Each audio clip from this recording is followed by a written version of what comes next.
So, That's so funny because I forget that it's been so long that I forgot that even I think I am the only player to make it into the official rulings documentation because of yeah. that ruling about that card.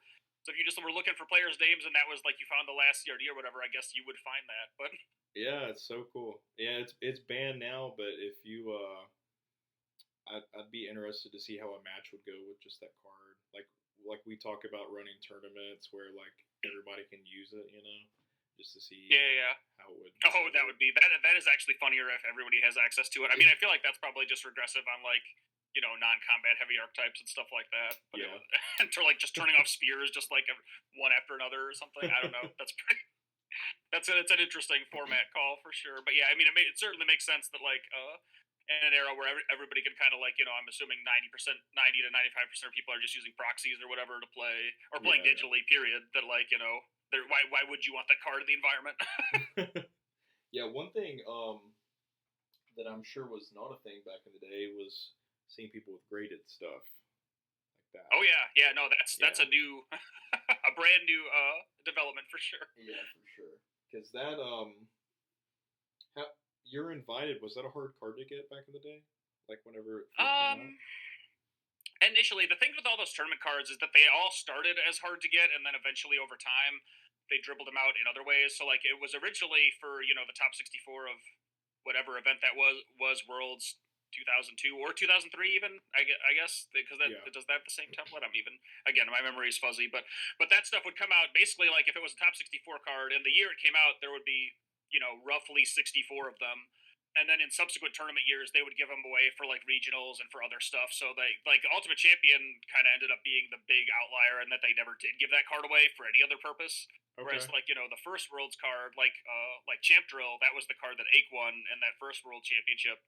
That card eventually was like a staple. Like if you ran that like drills, you probably had it in a lot of different builds. So like that card was, and it was eventually disseminated into like yeah they gave it away for winning regionals probably or even like cookie bag pulls potentially when that was a thing. But it was more widely disseminated than just like oh yeah the guy who won Worlds once got it, Yeah, and yeah. that's kind of it. Okay. Z, but I'm into expanded a lot, and there's not an expanded community out there. And I started the server to try to start an expanded community.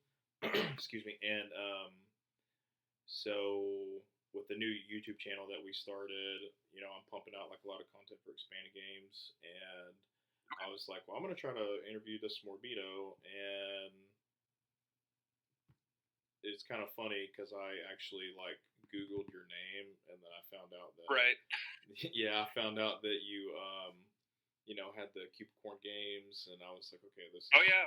yeah, Yeah, well, I'll say that was a pleasant surprise, honestly, because like it's usually about like well, this is the first time somebody from Dragon Ball Z stuff has found me through there actually, because usually it's either people are generally interested in like the indie game stuff we're working on, which is great, or mm-hmm. like other than that, it's just like bots or like spammers that are like, oh hey, do you want to pay us to get like Steam wish lists? And I'm like, Oh no, blocked. gosh, So having someone come in there for a third reason, I was like, oh, that's really it's yeah, a nice change of pace. it turned into a kind of like a rules question. I was like, I figured he would probably know, but it was I didn't initially have the intention to interview you, but I was like, Mm. that would probably be a sweet idea if you would. Oh, Perfect. you let me know if you run out of time or something, but. So here with Dustin Morabito, the DBZ CCG world champion. Thank you for joining us for this interview. Really appreciate it, man. Yeah. Everybody wants to hear from you, so you know, like somebody that had such a pivotal role in the community back in the day for a game that we all love and that we all play in. It's Yeah. very awesome to hear from you.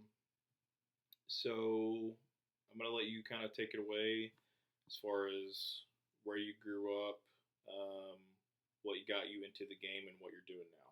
So Sure. Yeah. So I've grown up in like the Metro Detroit area, so basically Southeast Michigan. Still live generally in that same area. Like still have a lot of friends and family around here. And I've always said Michigan's like a perfectly, it's a nice enough place to be. Like it's not incredibly like there's nothing truly amazing about it, but it's pretty chill. Cost of living's pretty good. As far as natural disasters go, we don't have hurricanes. We rarely have tornadoes and yeah, earthquakes. Like it's a It's Just not a snow. bad place to be for a lot of logistical reasons, and I've got so many people here that I've been so close to for so long that like we're kind of still, rocking it in the general area. But yeah, back in the day, that was an interesting thing too because it was before this I had looked up. I was like, oh, let's look up some of that stuff from the Wayback Machine or whatever and see what. Because the funniest thing about my start, I may be jumping around a little bit, but my start in the game period, and the reason that I became like separate from the CRD thing, the reason I became the first player that was like really notable that like people again this was like in a pre like webcam days of the internet really where people Yeah. wouldn't have seen my face or something, but my name was on the score website consistently because I guess this is segues how I started playing the game originally, right? Yeah. So my brother and I were big Pokemon fans. Like we were just like other '90s kids. Like we started playing that game, and that was the first time we had ever played any kind of card game. Period. Oh, yeah. Yeah. And so we had a local Wizards of the Coast store that was in our area. That like at the time those were just in like shopping malls, and they would sell, primarily Pokemon and Magic cards. But the guy who ran our store got big into like for whatever reason I don't know if he just liked the anime or like the salespeople gave him a good pitch or whatever, but he went pretty hard into the DBZ stuff in the Saiyan Saga. So they bought enough product for plenty of players to try out or whatever, and so we just bought it starter decks one week after Pokemon League or something. Yeah. Yeah. And started playing that way. And then that store again, that dude, the manager who ran that store, I think his name was Eric something. He was a really nice guy. Like I don't at the time he was probably in his like late 20s, early 30s, but I was like 12 or 13, so I was just like, oh, he's just a grown up. Yeah. Yeah. But he was really good about running events, and he made sure that like from the earliest point possible. Like they had a Dragon Ball Z event basically every single week, like from when Saiyan Saga dropped until for a good couple of months there. And so we would play every week, and I did for whatever reason I happened to have a better handle on the game than most people. Of just like I guess I was the first to put together the biggest pile of anger cards and and then just use them all in sequence to win whatever. But Yeah. I would like we would have a weekly tournament, and I would win like probably like 5 out of 6 weeks. Like I would come in first or second for sure, and like usually first. And so me and a couple of other people at our local play group ended up being like they would update the score website periodically with like, oh, here's the league point rankings for people who are playing locally, and my name was at the top of there for a good like 6 months to a year, I think, of the game's like origin. Was Yeah. just Yeah. like that. We were playing so consistently, and I was winning relatively consistently at these little local events that I just had like a pile of points, like gameplay points, whatever those meant at the time. But people knew who either my full name or just like first name last initial, like Dustin M for like way before there was bigger organized play events that people would track. So I think it was that. I think it was that the fact that I could go to like a place on the internet that like was owned by a company Yeah. and be Yeah. like, oh look, there's my name at the top of the thing. And then like when I was checking on the Wayback Machine earlier, I was like, in some of those earlier times, the point discrepancy was like huge. Like it was me, and then I was like 60 or so points ahead of like Rob Halucha was like who was in our play group. Like he was the guy who usually was either winning or coming in second if I wasn't winning those local events. And then there were other people below that, and so I think they just were like, oh hey, this is for whatever reason he seems to have kind of an affinity for this. Let's chuck him around a little bit. And my at the time my mom was she would kind of split her time, like she would work part-time and then like full-time parent, so she never had like a full career. She was always like picking up side work Yeah. and little fits and starts there, and then mostly raising me and my brother. And my dad was a full-time teacher, and so he had summers off to either again he would sometimes pick up like he would do like gym floor refinishing, and like he would pick up like work sometimes over the summer when school wasn't going just to make a little bit more money. Yeah. But technically he had in the summer season he had a couple months off that he could kind of do whatever. And so with that family dynamic, there was usually one of them who had at least the time wise the capability to like take me and my brother Adam out to like go to events and stuff. Yeah. That's awesome. And so I think it was that like perfect storm of like me showing some like aptitude for it, and just like our family unit having the capability to facilitate it. And like I believe in like our circles, at least for me personally, like Dragon Ball Z started really popping off on TV in America like a little bit after that Pokemon anime was like Yeah. the Saturday morning cartoon thing to watch. And so I actually don't remember. I suspect I probably did see the anime first before getting into the card game, Okay. and was into it by there. But whatever the order happened to be, they like catapulted one off of the other. Where like once we started playing the game and just having fun with it, like I would watch more of the anime, and like Yeah. that made you want to play the game more. And so it was definitely a feedback loop. Whatever the chicken egg sequence ended up being, I ended up in that era as both like a really big fan of the show Yeah. and a really big fan of the card game. It might have been those sweet commercials, those sweet DBZ commercials back in the day. Right. um. What base understanding of it that like I was probably fractionally ahead of a few people at the curve at that time. And then the other thing that was very unique to my circumstances then that I don't think is as true today. Like I don't think players could come up in the same way that I did then. Is that like when we got to the point of like that Worlds like 2003 ish, like Mhm. that era or even later, it was again I had been playing for so long and there had developed a pretty like significant competitive scene at that point that like I knew I was in contention with those same people. Yeah. And part of the reason that I got to so high and like our play group in general had just gotten pretty good was that I had just gone to so many events. Like I was playing by volume so many games relative to other people, and that was again because my parents were kind enough to like if we were traveling for big events, they would be willing to after school or whatever take us like 40 minutes away to just some other local that obviously wasn't right in our backyard, but it was like an event that was happening down the highway or whatever. And so I was probably playing in a structured manner like 2 to 3 times a week at locals, like just doing 2 to 3 tournaments Yeah. per week at That's a whatever lot of store happened to be volume. doing Yeah. anything at a given afternoon. And then I had a couple of friends who were like in the neighborhood that like I could go over to their house or they come over to my place and we could play a couple games, just like pick up too. Yeah. So the volume of games I was playing at that point I think was just higher than a lot of other people, again for either through desire or circumstance or a combination of both, like couldn't play quite as much Yeah. as I had ended up playing in that time. Whereas nowadays, right, like you can pick up games online, like in Tabletop Simulator or like with webcams or whatever. Like you can, Mhm. for pretty much any game that exists, you can find a way to play as much as you would want to play with just like a PC and an internet connection. Yeah. And that just was not the case then. So I do think it was a Yeah. matter of like I just think that's a big. chuck it around to a bunch of places. Yeah. I think that's a big difference that people don't realize is like, um, so many people proxy decks and they don't realize that like back in the day, if you didn't have the card, you just couldn't use it. So. Right. Yeah. Yeah. And again, I remember like for some playtesting purposes, we would print off from our crummy printers. We would play cards and add them, but you certainly couldn't do that in a tournament. Like they Yeah. would, I have this, this card that I printed off, I Xeroxed off or whatever. Is this good enough? Like, no, not quite. Yeah, for sure. Um, so his question is, which we're jumping forward a little bit. We'll Oh, come that's back. fine. We'll come back to it. But do you remember after Trunk Saga was released, what was the first deck you built and first MP and mastery you used? That's a good question. I don't remember for sure. I do know that I was still using like even before that 2003 Worlds where like PTT Namekian was like that was basically the meta deck of that environment Mm-hmm. probably. I was playing with that Namekian Mastery for sure before then, so like I definitely played like Piccolo Namekian other than that. And in fact, in Worlds 2001, I played. So this is a kind of a tangent too, but in Worlds 2001, that tournament had a weird format. I don't even remember what I played in the Swiss rounds, but like you basically had a Swiss deck and you played that for the lead up to the top cut, Yeah. and then the break in that event for day two, they basically like dismissed everybody and gave them a box of Android Saga cards before those were released. And they were like, "Hey, open this product and go build a new deck. Like, integrate the cards you have opened with the cards you have, and bring a deck for day two." Oh wow, And that's so pretty in cool. and so in that event, I played probably like a pretty garbagey version of Piccolo Namekian.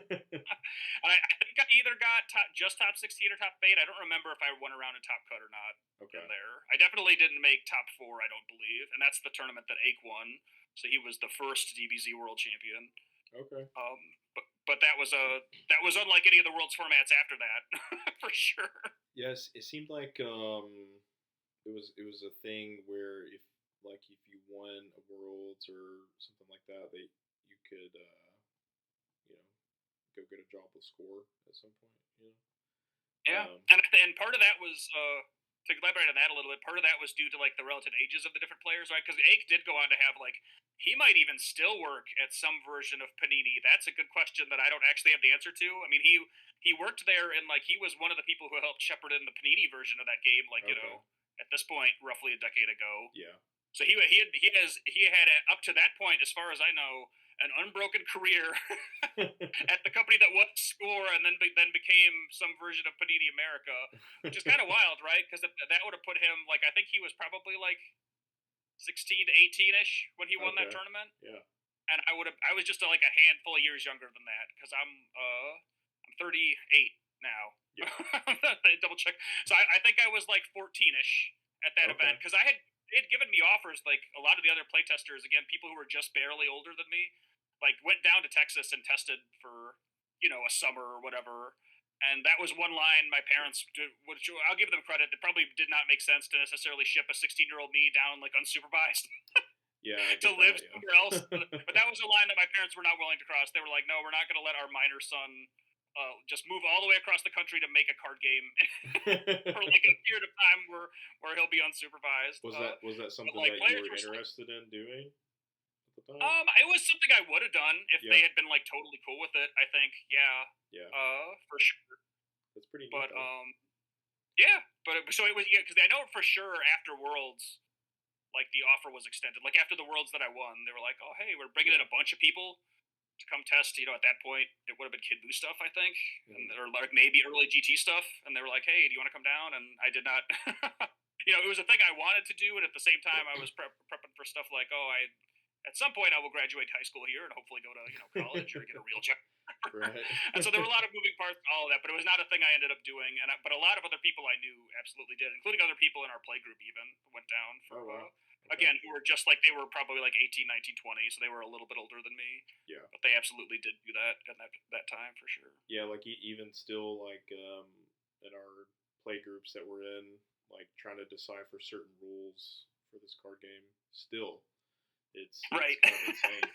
Um, like we're veering off a little bit, but even just I think 2 days ago, there's a card Red Face Slap from Bobby Saga, and Okay. yeah, it shuts off your opponent's personality powers, and the Mhm. attack can't be prevented if your opponent's anger is at 0, semicolon, raise your anger 1 instead of period. Yeah. Yeah. Which is arguably even a typo, maybe. Like who even knows if that was supposed to be written out that way? But And it ended up oh being man. Nick Lore that settled it because of something that Chippy said in Okay. the tournament. So, Nice. All right. Yeah. So your first regional tournament, what was it like, and where was it? Oh, that's a good question. And this I don't actually like. I tried to do a little bit of fishing around before this, but I couldn't find a definitive answer from where I was poking around. I don't remember for sure. I can tell you one of the first ones that I won was in I forget even what part of Canada, but it was one of the Canada events because I remember I won 2 regionals. I believe in I think this was in like the lead up to like the 2003. It was either 2002 or 2003. It was whenever 18 was out, like whenever the Cell Saga stuff had been released. Yeah. Because I was running colorless 18 ally, and I remember winning 2 regional events with that deck pre nerf, like basically before they changed her to be only one attacking or whatever. Yeah, yeah. And so I know one of them was in Canada. I don't actually remember where the other one was, but those are the two that those were the 2 first times, other than just being like high in the rankings or whatever, where I had actually won an event. So that So someone probably else would have doesn't have. been relatively close to you because you lived in Michigan, right? Yeah. Yeah. That would have been like a day drive, basically. Okay. Like I'm sure we probably stayed the night because those tournaments started pretty early in the morning. But like it would have been. It was Toronto or closer. I'm sure of that. Like, and I think it was actually like a It's probably closer to us than Toronto because from Detroit, Toronto is about like a 3.5, 4 hour drive. I'm almost positive it was a little closer than that. Okay. I believe I competed in all of them that at least like the core game had, like all the way up through GT, and maybe even after that. Like I certainly didn't play in the non-score games, so like by the time that there were Bandai products and stuff like that, I had nothing Yeah. to do with any of that stuff. But I think all the way through from like Saiyan Saga's release to the end of GT, I know for certainly I at least participated in all those Worlds events. Wow. That's yeah. Crazy. Yeah, somebody that has their name in the CRD, I'm not surprised, I guess. Well, again, that was the thing, right? It was like I said, we had gotten I had gotten good enough that I was like, still being competitive at that point. And then like once I won Worlds, it was even more so. I was like, oh well, if I gotta win the biggest tournament that there's ever been to date, like I'm not gonna like take my foot off the gas now in terms of playing. Yeah, for And sure. so Yeah. like we kept at it too. But that was the cool thing that I think in the inner doc you had somewhere further down about Philip McGrath, but we were in the same play group, so we were playing together like roughly weekly at that point, Oh, you were in and the it was same as Phil. yeah, Phil yeah, yeah. McGrath? Okay. Yep. Yeah, Cool. and so I had originally met those guys again. Like they lived probably like 40 minutes north of where we were at. So again, like I said, there were some events that were close to us and some that were a little further. So at one point, I'm almost positive I just drove out to whatever local they were at, and Okay. we played each other. Yeah. And I couldn't tell you who won out, like who did better in that given event or whatever. But I certainly know that after the fact, like they could tell that I was pretty good at this and pretty competitive, and I could tell that they were pretty good at this and pretty competitive. And It's pretty so cool. from that point on, we basically ended up like we would play like once every week or two, like in the same tournament of some sort. So by Yeah. the time like I had won Worlds, we were definitely playing together consistently, and then all the way through that period, by the time he won the Worlds after that, we had been playing together consistently. So we had back to back World Championships in the same like group of small players within Yeah, Michigan, that's which was kind awesome. of That's so cool. Heck yeah. So yeah, I had just recently got a deck list for that for Phil's San Supreme EDQ. EDQ Yeah, yeah, Gohan deck. Yeah, yeah. Yep. that thing's pretty crazy. Yeah, it's awesome, and it was a really well thrown together thing. Like it was a really well built build, if I recall correctly. And I do regret, like I said, I don't remember if he just posted that at some point or if at that point they were posting deck lists. I do kind of regret that they, as far as I can tell, they weren't posting deck lists when I won, and I certainly didn't preserve it. Like I could Yeah, like yeah. probably approximate like 80 to 90% of what it was, but I couldn't tell you for sure what it was. What the like every single card. I don't have the deck list from that event. I actually I tried to find a deck list for it. I couldn't find one, and I messaged Nick Lore to see if he could send me a deck list for it, and he said that he was very familiar with it. I think if I remember correctly, I think the only thing it's missing is like some Startleds, maybe, because I think you ran Oh, okay. Startled on it. Yeah, Yeah, that sounds right. yeah. Honestly, yeah, yeah, yeah. I could totally buy that because yeah, that was the. I'm trying to think. Or did Startled? I probably wasn't running Startled. Did Startled shut yourself off? That I don't remember how that card worked. Like if you were a Piccolo, did it shut you off? Oh no, so Startled. If he would have ran that in that Supreme deck, it Or would have. stunned? Is that the card that I'm thinking Yeah, of? Stunned. You're thinking of Stunned. Okay, there Yeah, you go. yeah, yeah. That's what it is. Yeah, yeah. That's So a. what did Startled do? So Startled is like a sphere for a non. Yeah. Okay. Yeah, yeah, yeah. Life card victory at that point because there Beat were down just so many Sandsaga deck. cards that search for Dragon Balls and so many cards that gained anger that it was like it was a pretty non-functional product up until Trunk Saga for sure.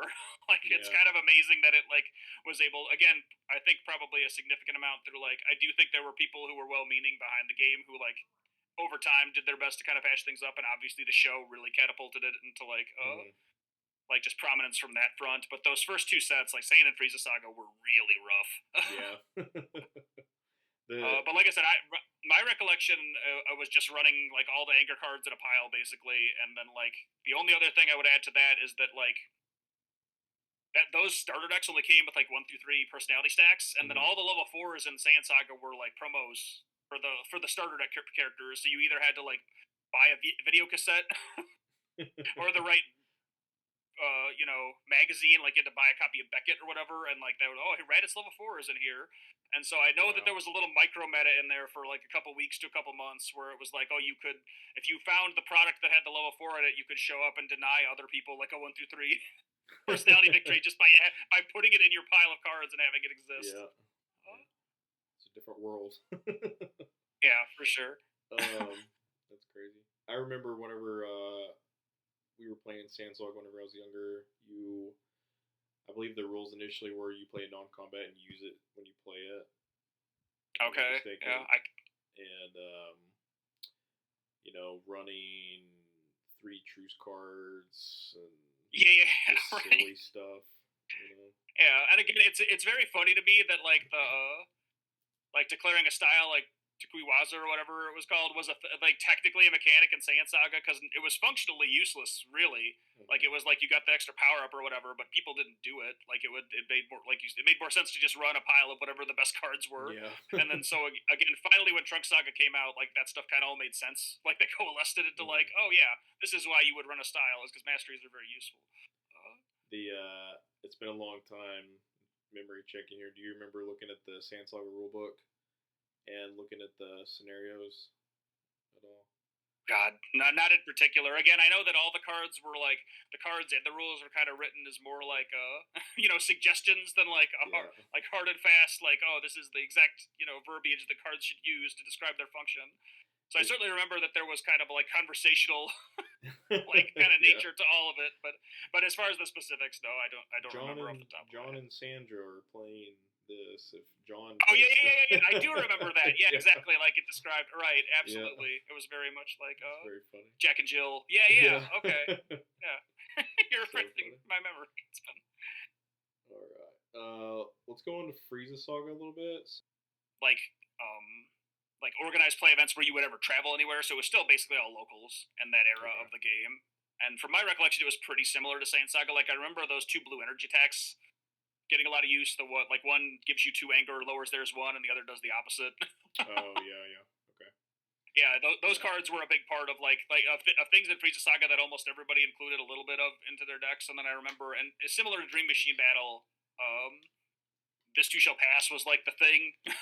Oh yeah. Because I believe people played that card as just like a counterspell to anything that you could use at any time. Like as long as it was on the table, any card your opponent played, you could just like turn it off. So people would just be like, "Oh, I'm gonna block that physical attack," and you would be like, "No, you're not." And that's just how we played it. I don't know if that was intended or not, where you could just like make unblockables by using that card. But I'm almost positive, at least in our local play groups, we played it that way while it still existed. That'd be interesting if that card was legal. If somebody played a City in Turmoil, like as it was, right? Yeah, could you like counterspell it first before it kind of like really hit the table? Yeah, that's a good question. That's funny. Okay, so yeah, to be honest, Sand Saga and Free Saga are kind of boring. More meat and potatoes. Yeah. Whatever. Saga, did you ever have any conversations with anybody or talk to anybody or know anybody that worked on the game at that point where no they made a decision not it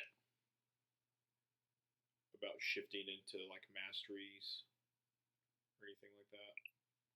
No, that would have been. I'd be curious to know who internally made those calls and like really spruce the game up. I'm actually positive. I guarantee if you really do enough deep digging around the internet, you'll find some other podcast interview or some blog post from years ago or something where somebody does go into that.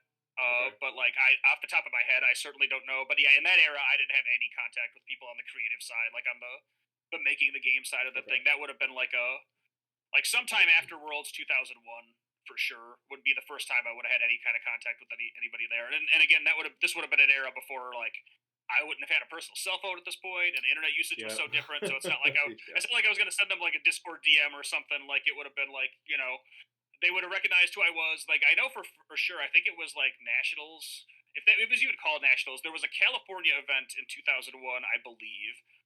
That is the first time I ever like had direct contact with a score employee, and they knew who I was just because of my name on the website. They were like, "Oh, you're that player that like is high in the rankings or whatever."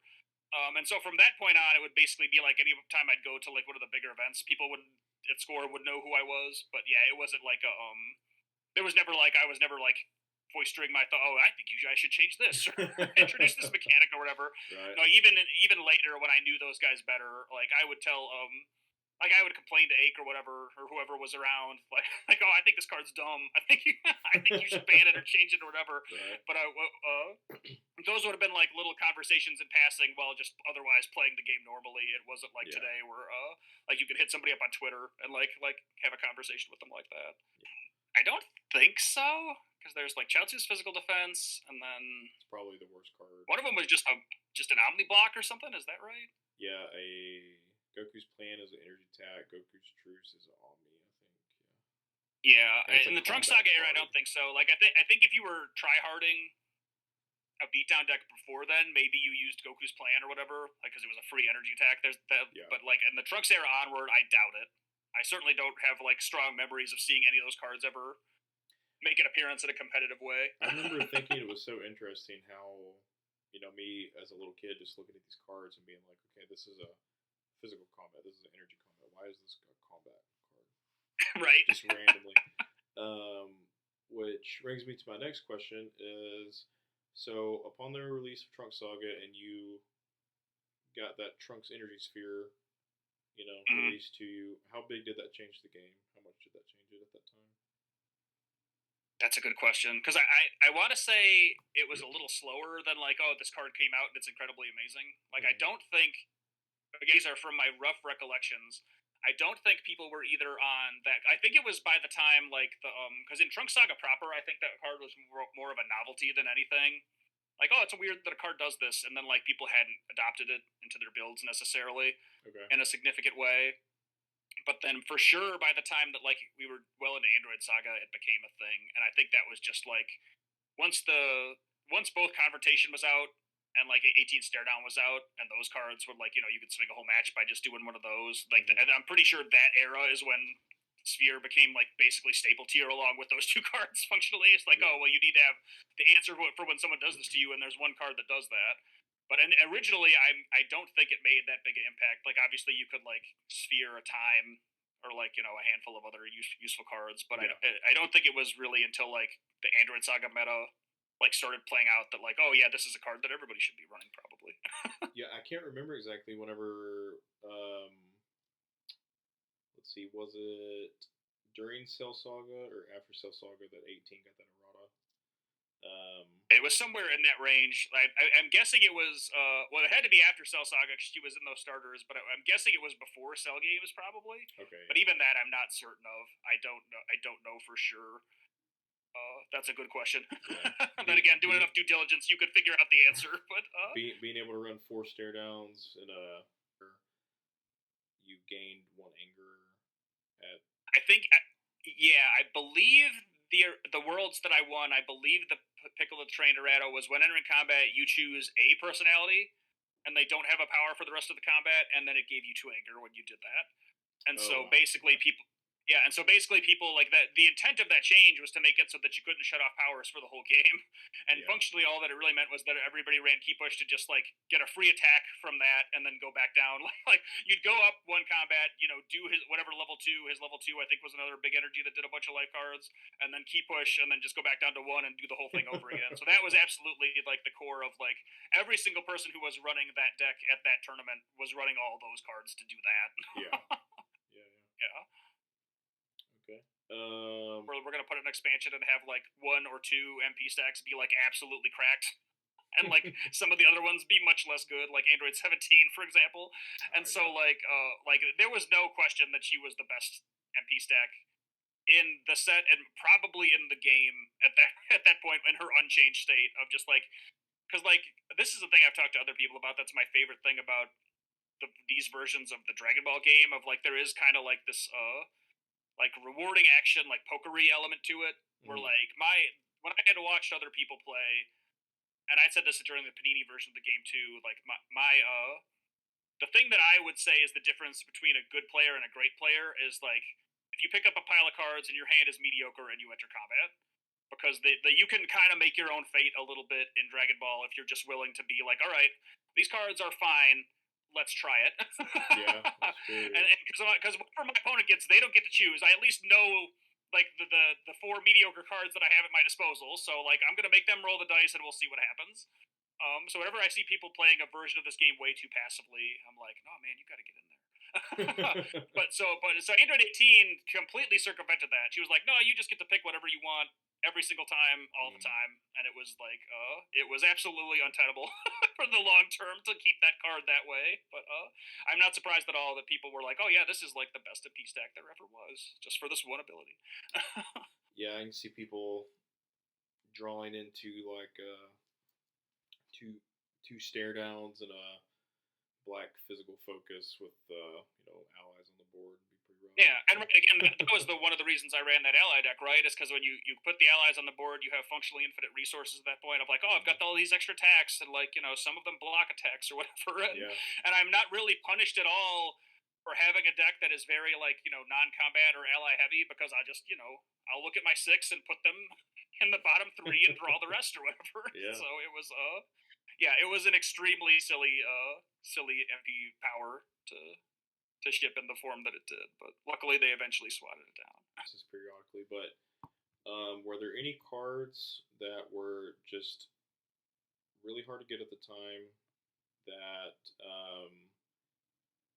you maybe couldn't get your hands on, or um, that you could show up to a large tournament and another person didn't have it, and you had to secured it somehow from somebody. Right.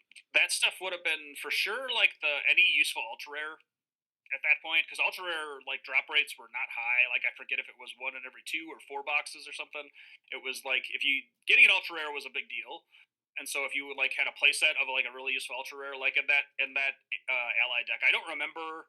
I suspect like by the time I had finished running it, I had 3 Z Warriors gather, but like I in the earliest version of that deck, I'm not sure if I would have had them just because I didn't have access to them. Yeah. But that was a funny card for that reason. Again, it was a pretty niche card, and like if you're running like a weird all ally build, like having 3 of these is very freaking useful. Did the Or I guess Cell's heroes? Presence for the opposite. Was Cell's Presence a Cell Saga card? Yes, I believe so. Okay. I believe so. Yeah. So that's a very funny ultra rare pairing, but right. yeah, and I know just as far as chase cards, people were really into the level 5s when they started to drop those. They were like, Okay. oh man, I would give anything to have a Goku level 5. They weren't necessarily like big game breaking things, but it was like they were cards that people really wanted. Yeah. And then I don't remember if it was. I think this was a little later than that, but by the time they got to the very specific promos that came from weird places, like the action figure promos, like releasing the sword and cards like that, like Pycon's leg catch. Those cards came from those sources. Yeah. Or like the Buu Saga ones, where it was like Majin Buu's. I forget that. Like I think Fury was the one that was kind of like a soft Gohan's kick or whatever. And like those cards originally came in like packs of craft singles or something stupid like that. They were just some dumb tie-in with a non-anime related product. Yeah, So there were eras of the game when that stuff was floating around, and it was really like it was initially really hard to get playsets of some potentially really good cards. But in the Cell Saga era specifically, I think it was just probably like any of the useful ultra rares. Like it was not super common to see somebody with a playset of them. Okay. Yeah, I believe Boo's Furies were pretty expensive back in the day too. Yeah. And in fact, I don't think they ever reached like critical mass of like, oh yeah, anybody who wants these can just get them easy with no problem before the game died, at least originally. Yeah. But those things are $80 to $100 now. It's crazy. Yeah, I'm not surprised. So did the Heroes Down ever see any play? That I'm almost for sure I ran it at times just because it was like a fun thing to do to people. I don't think it was ever particularly useful.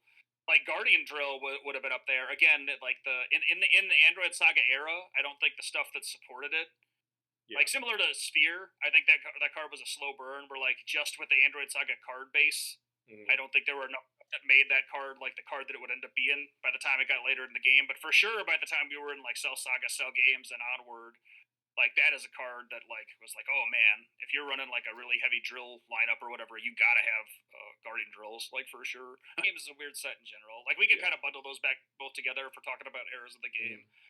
But Cell Games specifically, and again, this is why I think you had a question in the write up specifically alluding to it. But I was actually like about a week or so ago, I was out of town with a few of those guys from back in the day, like Preston, and a couple people who had played with, like I hadn't seen them in years up to this point, but we went out of town together and just like kind of shot the shit and stuff like that. Yeah, but, we talked about Dragon Ball stuff a little bit, and somebody was like, "Well, what's your favorite card ever?" And I had to really think about it. But I'm almost positive it was Gohan's kick after thinking about it a little bit, because that card just existing, in my opinion, did almost the same thing as like putting masteries in the game of like that original sin that they never quite got away from. That like again, if I had been like universally in charge of the game, I would have gone even heavier on all the like the combat enders and like the stop alls and stuff like that. Like I would have banned way more of them. Because there was still like by the time they were all restricted or whatever, you could still run so many of them by volume and so many different builds. So the fact that like whoever designed that card, good on you, because it really needed to exist to like put the fear of God into people who would play decks that were otherwise way too passive. Like it evened out the meta, in my opinion. To like, oh, finally, there's like a like a really significant threat to people whose whole game plan is to like do nothing and stop everything and run away at every opportunity. Like it really needed to exist in the version of the game that was at that point. And so Yeah, that card I definitely. do think is probably my favorite card in the whole game, just because in my opinion it plugged a hole that like all those cards that were made back in the day were just like so annoying to deal with when you put them all in a big pile in one build. That like I was like, oh, this card needs to exist, and I'm glad we finally have it. um, Yeah, and again, well, like you could do either or, right? So maybe like they have a Saint Truce card and you sphere it, but then if they just like use a time after that, or like the Napa's physical resistance or whatever those other ones, like if they still mostly put the stopper on you one way or another, like it was yeah, that card made a big difference. Like it again, it redefined people's risk reward assessment of like what they would take to a tournament, like in any given, like, all right, well now yeah, I know that this card exists, so I have, if I'm going to run something that like the whole game plan is to play passively and run away, I have to be on the lookout for people, like how many people are going to run beatdown decks and like be stacked up with this card, and like I gotta in my mind make a game plan where in any given combat I could be Gohan's kicked, and what am I gonna do when that happens? Like I think it really added a dimension to the strategy of both the deck building and the like gameplay of the game for sure. So games that like I'm sure there were a lot of other random like filler attacks and stuff like that, but it was cards like that because I believe Aura Clash was also a Cell Games card. Is that correct? hmm yep. Okay, it was cards like that to this day are the things that bug me most about the various versions of this game. And in my opinion, like this is going beyond like the score game that was, but like the Panini stuff. I actually think in a lot of cases there were some really cool ideas and really interesting things that came out of that Panini game. But the thing that I liked about it the least, that it relied on the most, especially by the time that it died, was it had like those like unleashed and like dig like car. Basically, in my opinion, I think in my for my personal optimal version of a Dragon Ball Z card game, I don't think it should be super easy to circumvent the anger curve without paying a significant cost for it. So Yeah, any card that functionally costs nothing and just gives you or the other player or both, we're just going to give you a level or we're going to give you a couple levels, and it just kind of happens instantly. You don't really pay any cost up front, and then you're just like going nuts at that point. I personally wouldn't put any card like that in my idealized version of a Dragon Ball Z card game. yeah, And so that I will say Cell Games was infamous for that reason of like it basically introduced two avenues for that, because I know that was another like Aura Clash was another big card in that Piccolo the Train Namekian build too, because again you could just go up and then push yourself down with key push if you wanted, and like you could wipe the board of drills with it, like in the right circumstances, depending on like what you were facing and stuff like that. But yeah, I don't love cards like that. That game, all the different versions of that game have had more cards like that than I personally would prefer. yeah. The looking back in some of the old Pojo boards, you see a lot of builds with like speed on Aura Clash. You'll see, I forget what that blue card is, but whenever your opponent reaches, 5 anger, they don't level. But Oh yeah, yeah, yeah. yeah, so you got that, and then you got there was a build going around where people were using severe bruises, and they would Aura Clash, and it was like a blue Trap Strike build where they would try Mm-hmm. to get to Kid Buu with Trap Strike. Like if we're gonna make cards like this that level up one or both characters, just kind of like for free, we either probably shouldn't make them at all, or they should like have a way bigger upfront cost than just kind of like, oh, just do it. Put those together a little bit. Yeah, World Games is a set that like is like that where you described I think a little bit initially in Cell Games of like, man, that set is most of that set is crap, but there are a couple really important cards in it.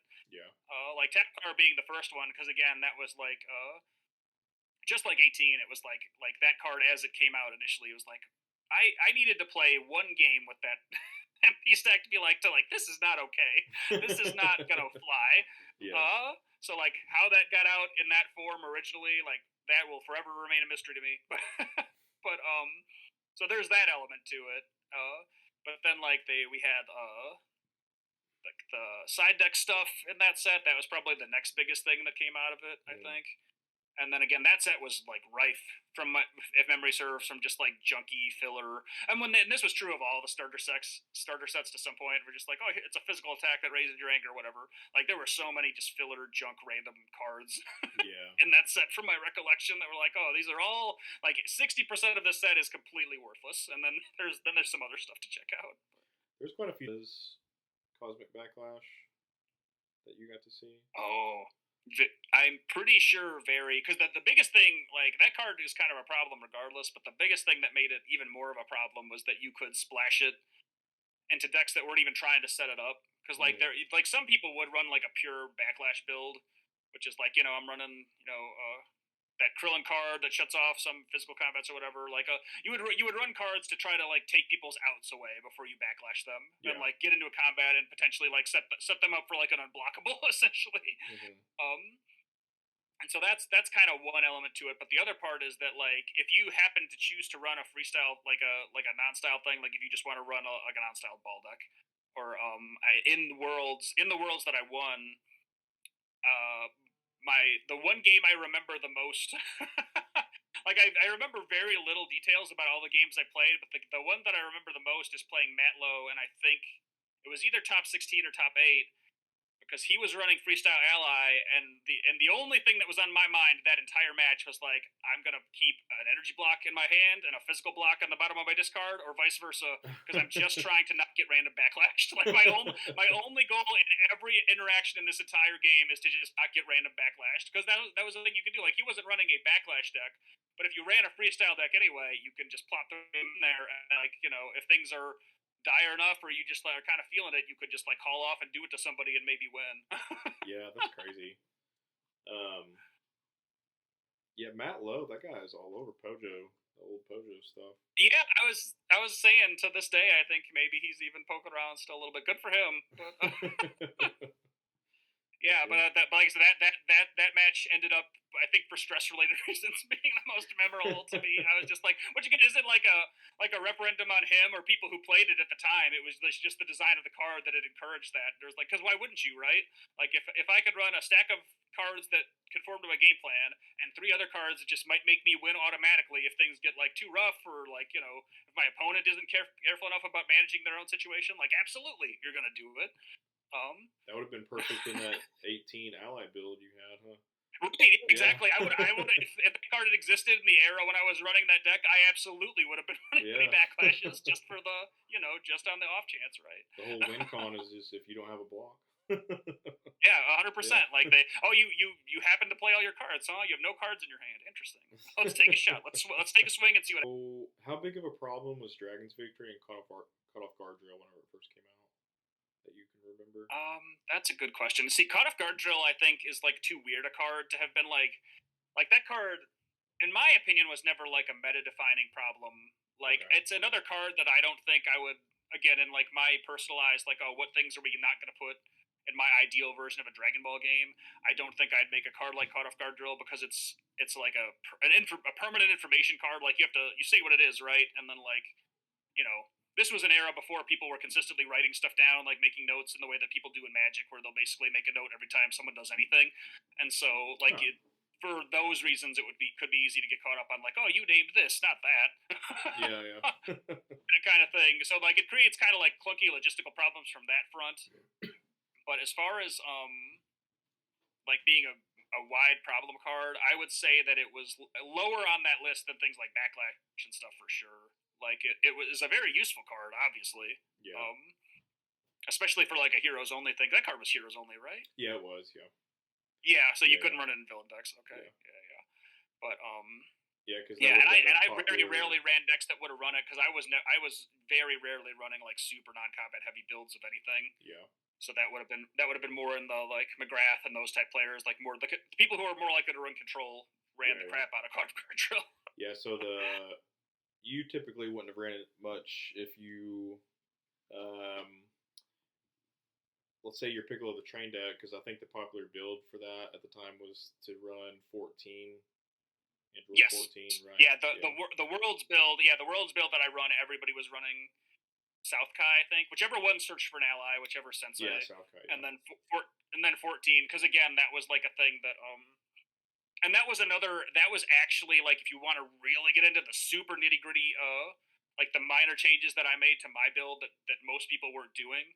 Like most players' answer to like running a pretty significant non-combat stack was just to have 14, right? Mm-hmm. Because then you could turn like if somebody attacks you and you draw like two Piccolo Heroes Gather and a Krillin's Concentration or whatever, you can still at least plink away at people. Like you can just chuck them all for Yeah. 14's power. But in a meta where a lot of people were running that deck, if you're playing the mirror, it's basically whoever goes first gets 14, and the other person is completely denied them unless they like discard it and then are able to search for it later.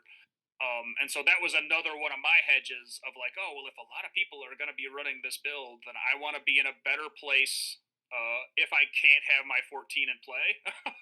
And so that was one of my other decisions. Like, all right, I'm going to run a slightly slimmer non-combat kit and just run 3 cities, both to have a slight edge in the PTT mirror versus a lot of people because they'll probably be running more non-combats than me, and as like a super heavy hedge against like orange whatever, like anything or like Baldex, anything else in the meta that was really non-combat heavy. I was like, I can absolutely function without my non-combats Yeah. in a way that they cannot if I have city out, and so that's what we're doing.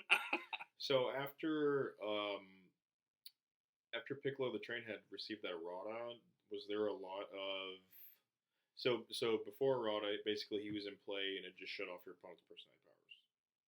Yeah. So Roshi decks were just toast at that point. Right. It was a pretty significant blow. Yeah. So if you have to use it as a power, and then was Roshi ever a thing after the errata? Did he come out for ball Oh, decks a lot? I'm sure they were. Again, I don't remember. I'm probably certainly getting the arrows jumbled up in my head, but like I feel like from whenever Roshi existed onward, there were always Roshi decks that were viable. Like people ran it. I'm pretty sure from the moment it was released until that game, like until basically Kid Buu Saga or whatever. Yeah. I know for a fact that some people were running it, and so again, that was a like. I usually didn't play like the Dragon Ball or the control stuff like that, so I'm not sure. I don't think I ever ran a Roshi deck in a tournament, but like I know for a fact that people were running them, like Okay. Very cool. in some way or another while that card existed for sure. Was it with that meta up to cell games? Was it pretty difficult to set up a Dragon's Victory on somebody? Was the Dragon's Glare banned at the time? The one that I don't remember that. I think so. I'm pretty sure that card was banned before Dragon's Victory existed. That's a thing you'd have to double check me on. Okay. Because I'm really not sure. That is so that might not be true, but I know it certainly after the fact it was banned eventually. And again, Dragon's Victory is another one of those cards that like I don't think. And I'm just speaking purely from like I'm trying to think back in my head like who won tournaments with what. I don't remember anybody really going nuts with like Dragon's Victory in general because that was the deck that was my favorite to run after that World's win. I really enjoyed running 17 Freestyle Dragon's Victory because it was like a silly, fun deck. But I never went deep enough. Like I never like it was never a dominating deck in my opinion while I was running it. I mean, It was a lot of fun to be able to potentially like lay on people, but like I know for sure like in the regionals that I played in with that deck, I didn't win any of them, and I don't think I don't think I in the meta it ever felt like a commanding presence from my point of view. It was just like one of those. It was more of what Backlash probably should have been, where it was like, oh, it's a weird angle which you kind of have to keep an eye out for, but it's not like you can't just throw it out and have it win like with no setup whatsoever. And few enough people are running it like just by the volume of people running it, you can tell like okay, well this must not be too broken because it's not like 30% of this event is running Dragon's Victory. Yeah, for sure. Yeah. Do you think a Dragon's Victory should be legal in a tough enough format? Oh, that's a good question. In my opinion, probably not, because like I feel like that's the spirit of Tough Enough, right? Like it's all beatdown. Yeah. So that would be my like firing from the hip answer is Okay. like probably not, but again at this point it's more like what makes people happy, right? Right. So I guess like take a vote of the people in the tournament. Hey, do more people want Dragon's Victory than not in this Tough Enough event? Yeah. Can't even imagine showing up in a tournament and just having to worry about tap card like that pre-errata, pre-nerf. Yeah, that's a card that's an MP stack that probably could have just been straight up banned because it's also a character that nobody really cares about. It's not like, Yeah, oh, for we're gonna sure. take Yeah. this Vegeta stack and like delete it. Like nobody has an emotional investment in tap card system in this game. It's fine if it goes away. Yeah, it's like my I was playing my cousin. I was using a Pui Pui deck, and he was like, "Wait, remind me what his level 3 power does again." And then he's like, "Why did they make his power so good? He's in the show for Right. like 2 minutes." Um, which is funny that he said that. But was there anything from World Games around that time that was actually kind of hard to get? Like, Oh, I know the answer because I was just looking at some old cards earlier. It was Blinding Strike. That card was yeah, great. Again, a yeah, yeah. useful ultra rare. That card was crazy hard to get if you wanted a playset of it. Okay. And it was really freaking good. So, Yeah, yeah. uh, Um, okay, actually, there was a card from Cell Games I forgot to mention is straining for ally build, straining destruction move. oh yeah. Yeah. Yeah, I remember that card because that's just Um, like it's a physical for 5 life or something, and it lowers you down, something like that. no, it's a combat Or no, I'm thinking of card. something else. Yeah, it's a combat card. You play it, it lowers your MP to 0 and RGs your discard pile. Yeah, Oh, okay. Yep. Yeah. yeah. And the art on it is Gotcha. really cool. Majin Vegeta was not more viable as an MP. Probably a little. I think probably everybody who was a big fan of show was like a little sad that he wasn't more good. Yeah, yeah. Yeah. So from a like a pure Dragon Ball Z fan perspective, almost certainly as Mhm. like a high level player, I probably didn't care that much. Like if anything, I was probably just more glad that like, oh, this MP stack isn't gonna like totally upend the entire game by That's being true, too yeah. good. So from playing at a high level, it was probably a relief. But like certainly from like oh, I feel like that's such an iconic moment of the show. You'd think he'd be better, right? Very true, yeah. His I wouldn't say his level 5 is like terrible, but it's definitely not Yeah. a kid that young, $125 for a level 5 Majin Vegeta. Right. That's a lot of money, you know. Yeah. So, Yeah. And again, like as far as it was funny, my parents would pay for us to go around to events, and that was like I was really appreciative that they did that, but at the same time, it wasn't like we had unlimited. Like they were not letting me buy $100 ultra rares. yeah. I was either like trading my butt off to try to get them for people, or I was winning them as prizes, or I was working odd jobs on my own if I wanted to buy single cards that were that expensive for sure. Do you remember any door prizes or anything like that you were excited about that you got, firsthand when you showed up? Well, I know for sure that the coolest thing about that era, like the probably 2002 to 2003, like those 2 years, I think was whenever they had first introduced Tough Enough, that tournament format was fun, and then they did like the gunsling cookie bag thing, basically, where like the some score employee would have just like a box that you put your hand into that had a bunch of really cool promos, and I don't remember if there were even ultra rares in there or something, but they were really desirable cards. And you could just sit down and challenge them to a game, and if you won, you got a pull. And in the tough enough format, I think if you overkilled them, you got another pull. So, Wow, so you could that's really you cool. could duel, and then if you won, you would win a really cool prize for doing it. Like that was a lot of fun. I definitely remember that, and like the nationals is and worlds is of that era being like a really fun little thing that like basically anybody could do. Like you might have had to like if there were a queue of people waiting, like you might have had to wait in line at the booth or whatever Yeah. to do that. But, like it wasn't like you need to be like a notable player to do this. It was just like a thing that they did for the community, which was a lot of fun to do. Yeah, that's really neat, actually. Do you remember any of the decks that the score employees were running?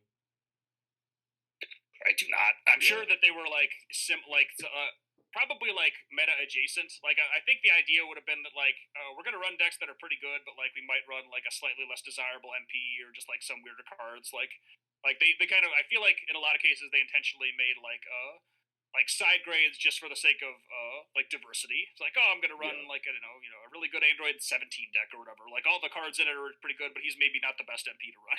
Stuff Yeah. like that. Give them But something to I play certainly with don't remember too. Yeah. specifics for sure. Yeah. Yeah. Something neat. Give them some diversity, like you said, to mess around with. I feel like I was usually running like Namekian and then Black and then like more like red or bluish. I feel like Saiyan and orange were my two personally least used styles. And that's not like again. I feel like just my play style for whatever reason. Those were the ones that I never didn't necessarily gravitate towards. So, Yeah. but I'm almost certain like I had a red and a black boot deck at some point in that era that I was mucking around with. I would suspect. I like that because you and I are similar right there. I'm not a big control player. I'm a big beatdown player. And I'm always into Namekian or black. Nice. Cool. How big of a problem was that whenever Broly was released in those sets? Oh, that's a good question. And again, I'm just going from my recollection of like how deep people seem to get with builds like that on average. I feel like that deck in that era, like the Buu Saga era, like when it kind of originally came out, I feel like it was good, but not like astonishingly good. Okay. Is my and you could I never played Brawly much. That was one of those where I was a little bit of like I was one of those like, oh, Broly's not as cool as people says he is. Type people, so I was probably a little bit of a contrarian on that point of like, oh, I'm not going to play Brawly just because I'm tired of people saying how cool Brawly is. But from my rough remembrances of like how many of those got how deep in like the top cuts of various events, like that was a deck that I would say was probably like right about where it needed to be, like various Brawly builds where they were like always present, but never like, oh, like half of top cut is a Brawly deck. Like it was because I think I faced Brawly Saiyan in top 4 of the worlds that I won. I'm almost positive that was that matchup. Oh, wow. And it was not an easy game to win, but it was not. Again, it wasn't like if you sat down the top 64 decks at that worlds, like I would have been shocked if Brawly made up like even a quarter of them, which is again that's a good thing, right? Like you don't want there to be like if anything, PTT Namekian in that event was like I bet like 20 to 30% of people who played in that event played some version of that deck, and that's probably too high. But I don't think anything else in that meta was quite that high of like a singular build necessarily. So whenever we get up to the worlds that you won, where you received the Ultimate Champion, reading about that tournament, it blew my mind away. But before that, that was up to Buu Saga set. Yes, correct? I believe so. Okay. Yeah. So, in fact, I think Babidi might have been out. It was either Buu or Babidi. I'm almost positive Babidi was out because I think that one of the things they were just giving away, I think they gave away a couple of Fusion Saga packs, like pre-release. Yeah. Just like the top 8 or top 4 or something like that. Like they just like, here, have a pack or 2 of Fusion Saga, and people opened up. And I was like, oh, that's neat. Yeah, pretty cool. Okay. So I guess the rest of the interview before we get into 2003 Worlds, what did you have to do to qualify to get to that Worlds? Whether it was a regional match or so on. To just be able to play. Yeah. So the cool thing about that event, which I actually think I'm a little bummed out that more card games don't do this as much anymore, is that was a completely open bracket event. Anybody, if you showed up and you paid your $15 or $20, you got to play. Very cool. Okay. Or whatever it was. So that's why they hit that critical mass of players. Where again, I don't remember what the exact player count was, but it was either the high 400s or the low 500s. The number that I read was 512, I believe. Yeah, but I'm almost positive it was the largest Dragon Ball Z event that there had ever been, or has been to date. I think in terms of player count, and again, part of that has just been like I feel like in the highest levels of this stuff because like GKI, the Grand Kai Invitational, that stuff is more like I feel like what like a world's equivalent of a modern card game is, where like you do have to be invited to this, like you can't just show up and play. Like you have to have placed high enough, like in points over the course of a season, or like won a specific event. But Worlds and Nationals both at the time were just like, hey man, you show up and you get to play just like everybody else. And so to qualify, it was like just be there. Just show up, yeah. And then I was looking back in the past, they had alluded to like, oh, if you did well in certain events, maybe you got some higher placement or something. I don't remember what the deal with that was. Like these were like, I was reviewing old blog posts in like the Wayback Machine. But like, oh, if you won a regional, maybe you got, I don't remember if they like, you got a buy or something like that, or maybe some like, some tiebreaker points or something, or if it was nothing. But I know for sure that like, to just play, it was anybody who decided to drive out to Gen Con and enter got to play. And so, yeah. Yeah, that's a good way to do that. I like that. Very nice. But yeah, I'm all for open bracket tournaments. Just let whoever comes in and play, and like it's a cool way to discover new cool players. Yeah, Just definitely like if they make it out, give them a shot, see what make the happens. community larger. So actually on the GKI, what was the how did the invitation work there? Well, you said it was off a point system. I think it was a combination. It was either points and wins, or like winning events gave you a lot of points. It was Okay. probably that.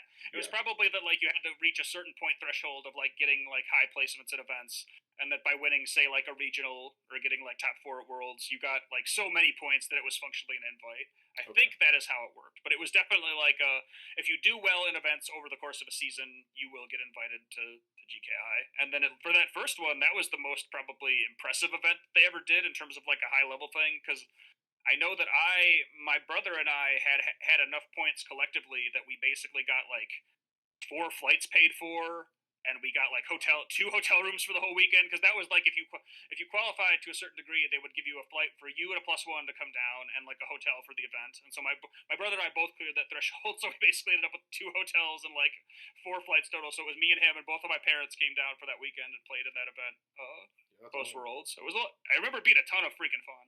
Yeah, that's awesome. Um, Yeah. so whenever you went to the GKI, that's is that where they started doing these? You're invited and stuff. Yeah, that sounds about right. Yeah. So the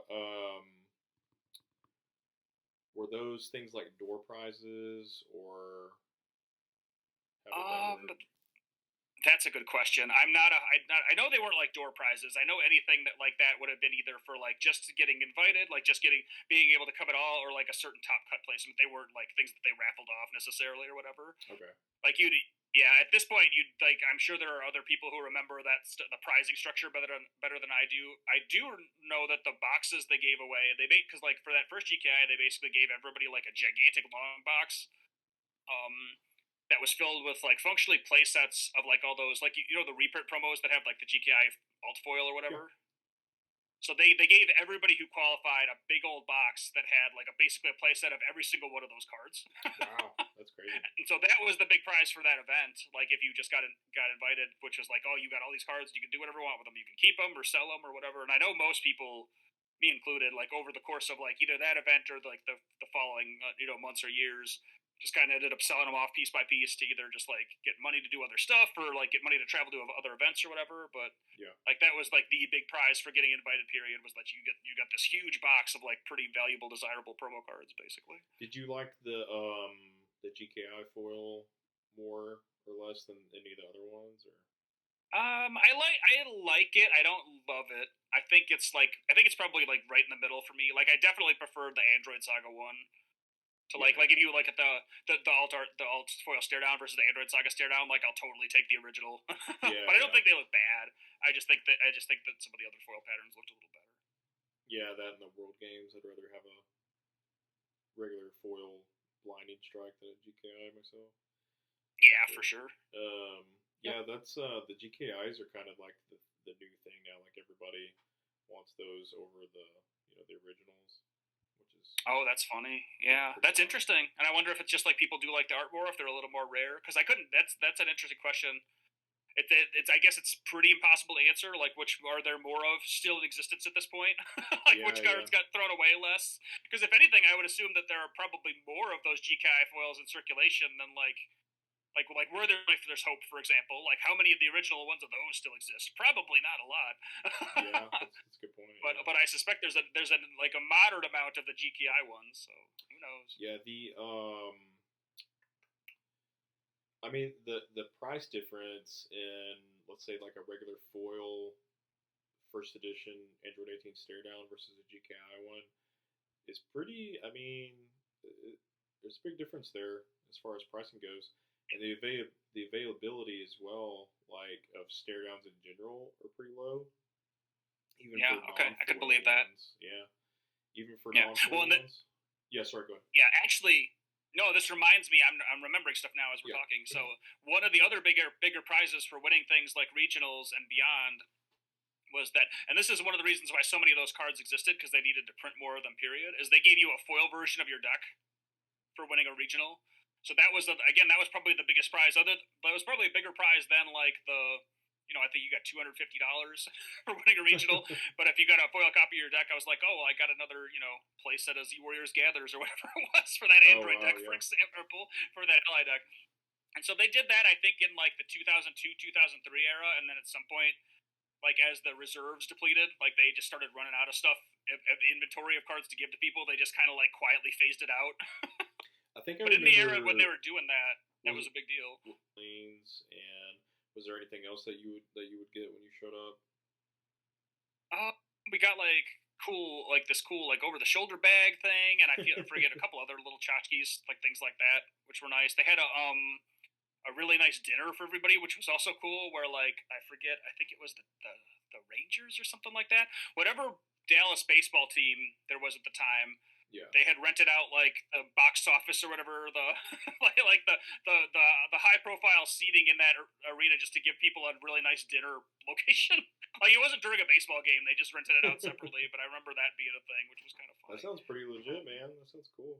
Yeah, no, it Yeah. was cool. It was like crazy, like how they again, that was like the game was at its complete height in terms of popularity and like sales and expansions and stuff. I assume, and they gave us a little tour of like the score offices, which it was basically just like a cubicle farm, but it was cool to me. I was like, oh, this is neat.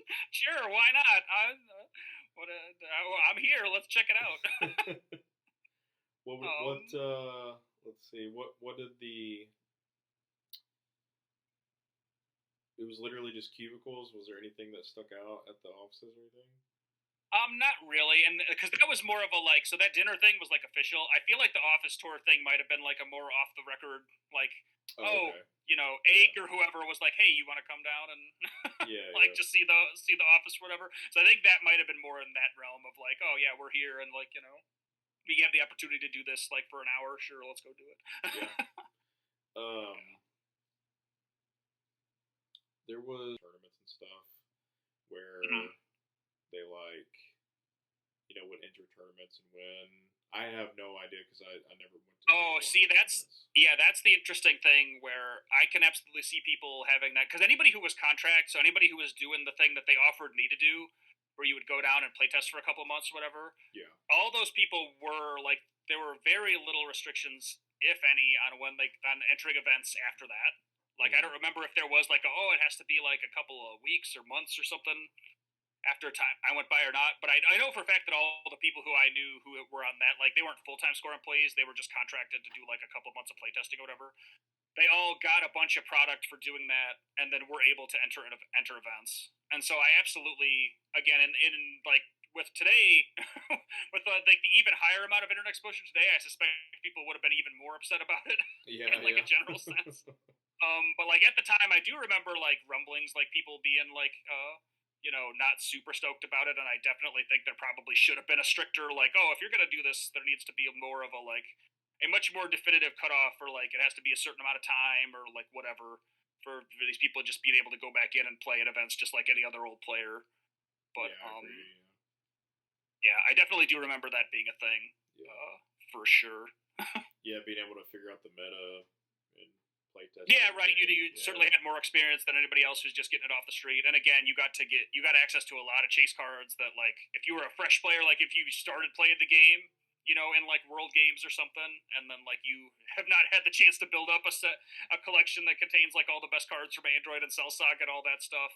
Yeah, yeah. Like those guys, on top of like already having been playing for a while, which is why they were in being like relatively high level, in terms of skill, which is why they were picked to playtest in the first place. They also functionally got like enough other high level product of the stuff that was just rolling out or whatever that like they basically had play sets of the stuff that they needed.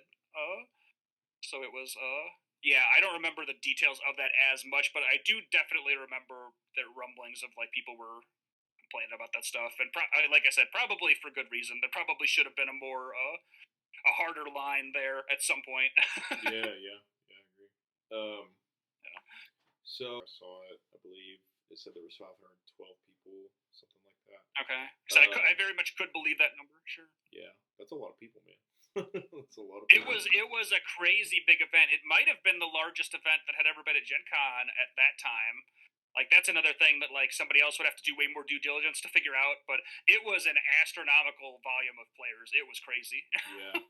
So, I was curious about kind of getting in your head about, how old were you at the time? You think 2003? 16, I believe. Yeah. So you got a 16-year-old Dustin Morabito rolling into this Worlds tournament with 500 something people or whatever.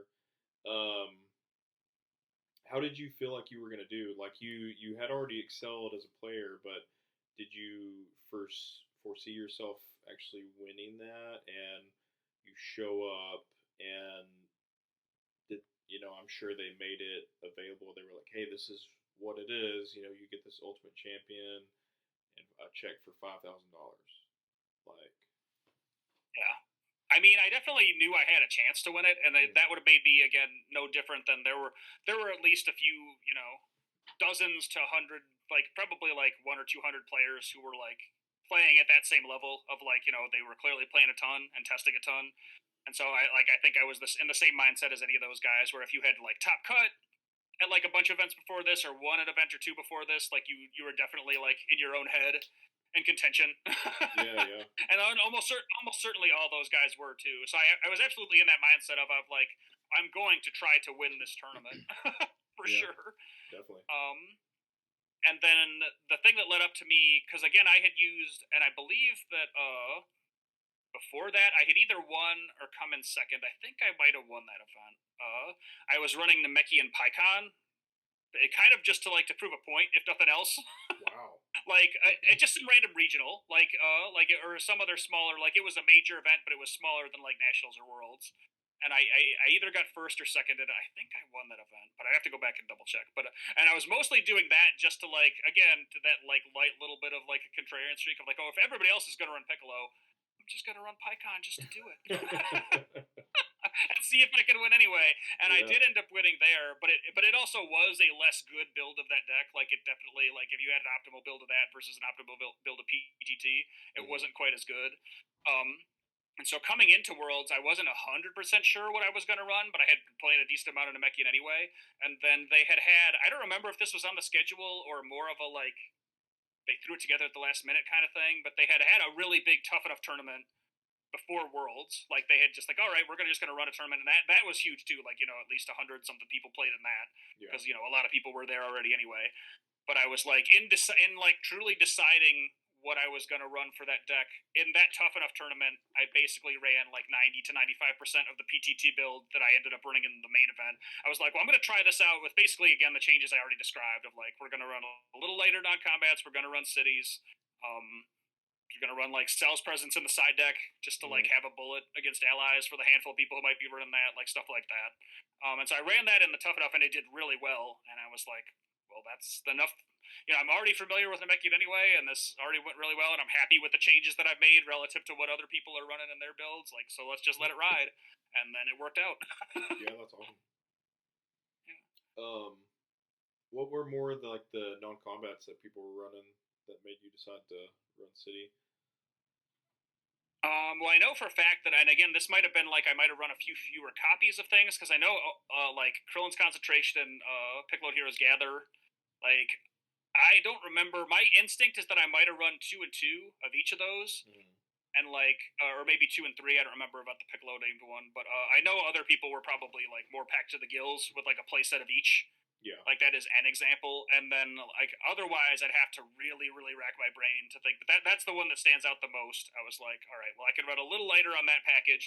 Like I at least cut enough down combats to replace them with 3 cities, basically. So from my like digging really deep into my memory, I feel like I might have cut one of each of those and like one other card and just put 3 cities in Yeah. to Yeah. replace them as like again just a big hedge against like the environment in general. But I don't remember what else I might have. But those were the ones for sure that like again they were based in a world where Namekian Strike existed. You would just like explode in a combat if that stuff hit the table, and you could just enter combat and do it. Yeah. How hard was um, it to get a Namekian strike around that time? so that is the perfect example of that was the kind of card that they were giving away for like doing that gunsling like with score employees kind of thing, where you could pull it out of the cookie bag or whatever. I know that there were other ways to get it officially outside of that, but I think I got my play set either from playing people at score and pulling them out of the bag, or trading other people who were doing that. Yeah, yeah. And when you say pulling out of the bag, are you? I may be thinking of something else. There was a card, the goodie bag, power of cookies. That card. Yeah, so that was a reference to a literal the cookie bag was a it was like a one of those fabric it was like a fabricy like lunchbox with Cookie Monster on it. Really? Like I don't know who at Score decided to like who grabbed that from Walmart or whatever and threw promos in it, but that is what that's a reference to. It Really? is like Okay. when they took that to events, it was a a lunch pail type vessel with Cookie Monster on it, and they just filled it with valuable promo cards, That's and you got to awesome. pull a couple out blind for beating a Score employee in a duel. Very cool. Okay. Yeah. So, do you remember any matches leading up to Top Cut that you may or may not have struggled with? Was it pretty straightforward up until then? Um, I'm pretty sure. Like, I know I had like at least one really tight Roshi match that I don't even remember if my suspicion is that I won it. I think I went 7-1. Like, I think I might have lost one game of like the 8 Swiss rounds, but that's another thing that like somebody else who recorded, like somebody else might have probably wrote that down somewhere and actually remembers. But um, I know there was at least one tough Roshi match in the Swiss rounds, and then other than that, I don't actually remember having like a ton of super tight games in Swiss. okay. Um, this was another gift that was like, and I'm really surprised that they ended up rocking the rules this way. But like, I think it was midway through the first or second round of that event, they just had at some point somebody was like, people were running up and down the aisles and they were just screaming, "Vegeta's jolting slash is not removed from game." And Yeah. it was because the GKI foil version of that card, they forgot to put that on it. Yeah. So the most technically the most printed version of that, the most recent printed version of that card wasn't banished. And so they decided to lay it as it lied and play it that way for that event. And so basically, like for a deck that was already probably the best deck in the environment, it was just one more little buff to like PTT Namekian, because it was just like being able to like, that was a license to like, oh, anytime I have one of these, if my opponent's even slightly running physical beats, I'll just enter and throw it out, and then it'll be at the bottom of my discard pile like in early game, and then like, well, we're all good. Mm, Like, uh, yeah. so So that was another one of those little like, yeah, just strange accident kind of things. yeah, yeah. That's one thing I love about the GKI version of the Jolting Slash is that it doesn't have the RFG on there. Those like little Yeah, misprint, type deals look right. so cool to me. Like the Yamcha GKI from Sand Saga.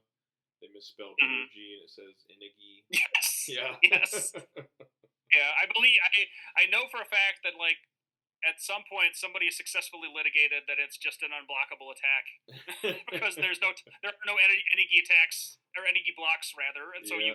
you just use it and it hits for damage. So, So cool. Um, so whenever you made it up to Top Cut, that would have been what, 32 people? it was 64, I believe. 64 was Top Cut. Okay. Yeah. So Top Cut and ahead, was there that you can recall? Were there any tight knit matches around that time that you had? Yeah, I remember all from 32 on. Most or all of them were pretty tight because I remember the 32 match was a really tight mirror against like there was an Australian player playing PTT Namekian, and that was a like down to the life card draw. I'm pretty sure that match ended with like we both had like 3 or less cards in our Oh life wow. deck, and it was their turn next. Oh And wow. so they Okay. drew out. Like that's how close that game was. And Yeah. so that was in terms of raw numbers, I'm pretty sure that was my closest game of the entire tournament. Um, but then after that, like I said, I believe I played Matt Lowe, ally, in top 16 or top 8, and again was like on Backlash Watch for that whole time. In top 4, I think I played Kunk, like Eric Kunkel with Brawly Saiyan, and that was another like again that was one of those matchups where like that's a good deck. but it was also nerfed a little bit by that jolting slash change. Oh so yeah, yeah. again, that matchup ended up a little more in my favor than I expected it to go again, just because that stupid thing happened. So there was that element to that one, and then the finals game was also a PTT mirror, and basically I think winning that game was just a combination of I won the coin flip, so basically I got to go first, and so Mm, I got to play Android 14 and they didn't, so that was definitely like a market advantage. yeah. So just to clarify um, for the viewers, so for the Piccolo the Train mirror match, um, you were using Witch Mastery oh yeah, the and Trunk Saga, Namekian Mastery, and then pretty much everybody was using South Kai that searched for an ally, and so you yeah. would just get out Android 14 the first turn of the game. But because of the rules of that old game, you couldn't have overlapping allies. Like if a player had an ally in play, other players couldn't play that ally. And so Okay, by just cool. winning the coin flip and being able to go first in that match, you got to play your Android 14, and they just couldn't unless they removed it for some reason. So Yeah, I didn't think about that. Yeah. Okay. yeah, so that was definitely a big deal too. Yeah. But Yeah. So with Jolting Slash not having the most recent print rule for RFG, it'd be at the bottom of your discard. You could enter, pull it immediately, throw it, and then yep, all physicals are stopped. yeah. So yeah. Yeah, so if you got it right, if you happened to draw it early game and your discard pile was already empty and you were playing that thing, something that was even remotely physical focused, you're like, all right, well, let's do it. Yeah. Man, that's awful to have not Yeah, have. it was a really I would not again, and decisions that Score made that I wouldn't have made, I would have just like overruled. Like it just is removed from game, guys. Come on, don't be Yeah. stupid. Like that's the ruling that I would have made, but they let it ride. So and again, it really complicated the tournament in general. I do think it was sad that it reinforced everybody like already playing probably the hardest meta deck. They made that deck even a little bit better. Yeah. I definitely would have not ruled that way personally. I would have just been like, look, guys, it's just removed from game. Come on, don't be stupid. Right. But whatever. They stuck to the letter of the law, I suppose. So, in your finals match, who was the opposite player that had the Piccolo the Train mirror? I think it was Austin something. I don't remember for sure, unfortunately. Yeah, yeah. But yeah, I think it. I'm trying to remember his last name too. I don't. But I believe that was the because funnily enough, I like a lot of those people who I played, I had like met at a ton of other events, and I do remember that I didn't know him super well. Like I hadn't necessarily even had like a prolonged conversation with him before we played, which was really funny.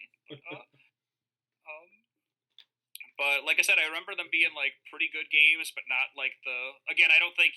I think I won the set. Like I think I won 2 games straight, but that's another thing that like you'd have to look up because I'm Okay. pretty sure it was best 2 out of 3 in that top game. Yeah, I think so. Yeah. From what I read. Yeah, but I know. Yeah. But I know it wasn't as close as the like I that one other game I had in top 32. None of them were that tight. Like so, if he won one or whatever the breakdown ended up being, I know that there was not like a couple life card margin in any of those matches for sure. Okay. So, you win the worlds. 2003, 500 so people are there. I thought that was a good feeling. Oh yeah, no, it was awesome. I can't complain. I can't complain one bit. It was it was a ton of fun, and it was really cool. And it was one of those things, right, where you're like, as it's again, I came into the event wanting to win it, but like once it happened, I was like, oh dang, Yeah. all right, I'll take it. 16-year-old kid getting the ultimate champion. And, yep. And I know that almost certainly exists on the Wayback Machine, or somebody else saved it. But you can definitely find the awkward photo of me, kind of like towering over Chippy as he hands me the card. Or whatever. Like that absolutely existed and must still exist in some form somewhere. Yeah, but, I need to do some digging, see if I can find that. Yeah. So you got for winning that Worlds. Was it just the or not just, but you got the 2 things? So you got the ultimate champion and the $5,000 check. Yep. Right. Correct. Okay. So what did you do with the $5,000 check? Did you take your parents out to dinner immediately after? I think we did, yeah, like have a celebration dinner that evening, and then other than that, I believe I spent most of it on like a used Ford Focus. Oh, really? I think that was Okay. the yeah. I was like, I'm gonna buy a crummy but functional car. Yeah, that's awesome. Yeah. Yeah, which again at 16 was actually super exciting. I was like, oh, this actually rules. Were there people just like begging you to sell them the Ultimate Champion not long after? Yeah, I got an offer the day of. There was that kid I think was in our local play group too. Like there was a kid and his mom who were in like from one of the local Michigan like scenes, and then she was like, I'll double your prize money basically. She's like, I'll give you $5,000 for it right now. And I was Wow. just like, I was like, this is too fresh. This is too real right Yeah, for now. So I was sure. like, no, thank you, but thank you. But that was the first time I was offered money for it was 10 minutes after winning it. Yeah. I know that um, I had talked to a few people and I had asked them, and like, do you know if Dustin Morabito still has his? Because everybody knows your name that plays the card game, obviously. And Right. I was like, do you know if Dustin Morabito still has his Ultimate Champion? Because we were talking about like the amount of copies that were out there, Right. and they're like, no, I'm pretty sure he still has it. And I was really happy to hear that you still have the card that you won for Yeah. sure. And again, I think I'm either the only or one of the only players who kept their winner card. Because over all those score games, there were a lot of exclusive. Like none of them were quite Ultimate Champion level in terms of power, but like for winning other DBZ tournaments or for winning Inuyasha or whatever, like Yeah. they tended to give a unique thing card wise to the person who won. I think pretty much everybody sold theirs like either immediately or at some point after. So I might be the last man standing who kept their like crazy weird card. Yeah, man, I hate hearing that. That people. I Yeah, mean, right. Because in talking to the folks who did that, like it bums them all out now. Because again, if it would have been for purely practical reasons at that point of like, oh, I need to fix my car. I want to pay a little bit for college, or I just want to like again, I want to pay more to travel around to other events. And so like, if yeah, I want to do the whole next tournament season, I either have to like really bust my ass working at like Dairy Queen making a minimum wage, or I can sell this one card and then I can travel around all year for hmm yeah, we'll yeah. just grind out a little bit and hold on to it. Yeah, Yep. for sure. Yeah, so it was a lot of that stuff for sure. Because there were definitely, and again, that was another one of those things that was just like I can't thank my parents enough because they were supportive enough. They basically turned our like summer vacations and stuff like that into this, like as opposed to doing other stuff. Yeah, yeah, They allowed us to do that, and that kind of like let me have that bandwidth to not have to sell it and make every penny I could from it or whatever. Because a lot of the other folks, it was either like they didn't have that for whatever reason, either like family wise or for them themselves. They didn't quite have the latitude to do that. So if they wanted to make it out to events, you got to like carpool with six people and like all stay in the same Motel 6 hotel room or whatever. right, yeah, And we did some of that too for sure. But yeah, my parents were just supportive enough that they kind of gave me the bandwidth to not for logistical reasons have to sell it immediately, which was very cool. yeah. That's cool. Yeah, make sure you thank your parents for me that that happened. I will. Able I'll to thank have the them again conversation for with you. sure. Yeah. Um, um, so in that worlds, is that the worlds that you got? I believe World Champ Punch is a top cut card. that was the top cut card. Yeah. Okay. Yep. Yeah. So did you get one copy of it, or Yeah.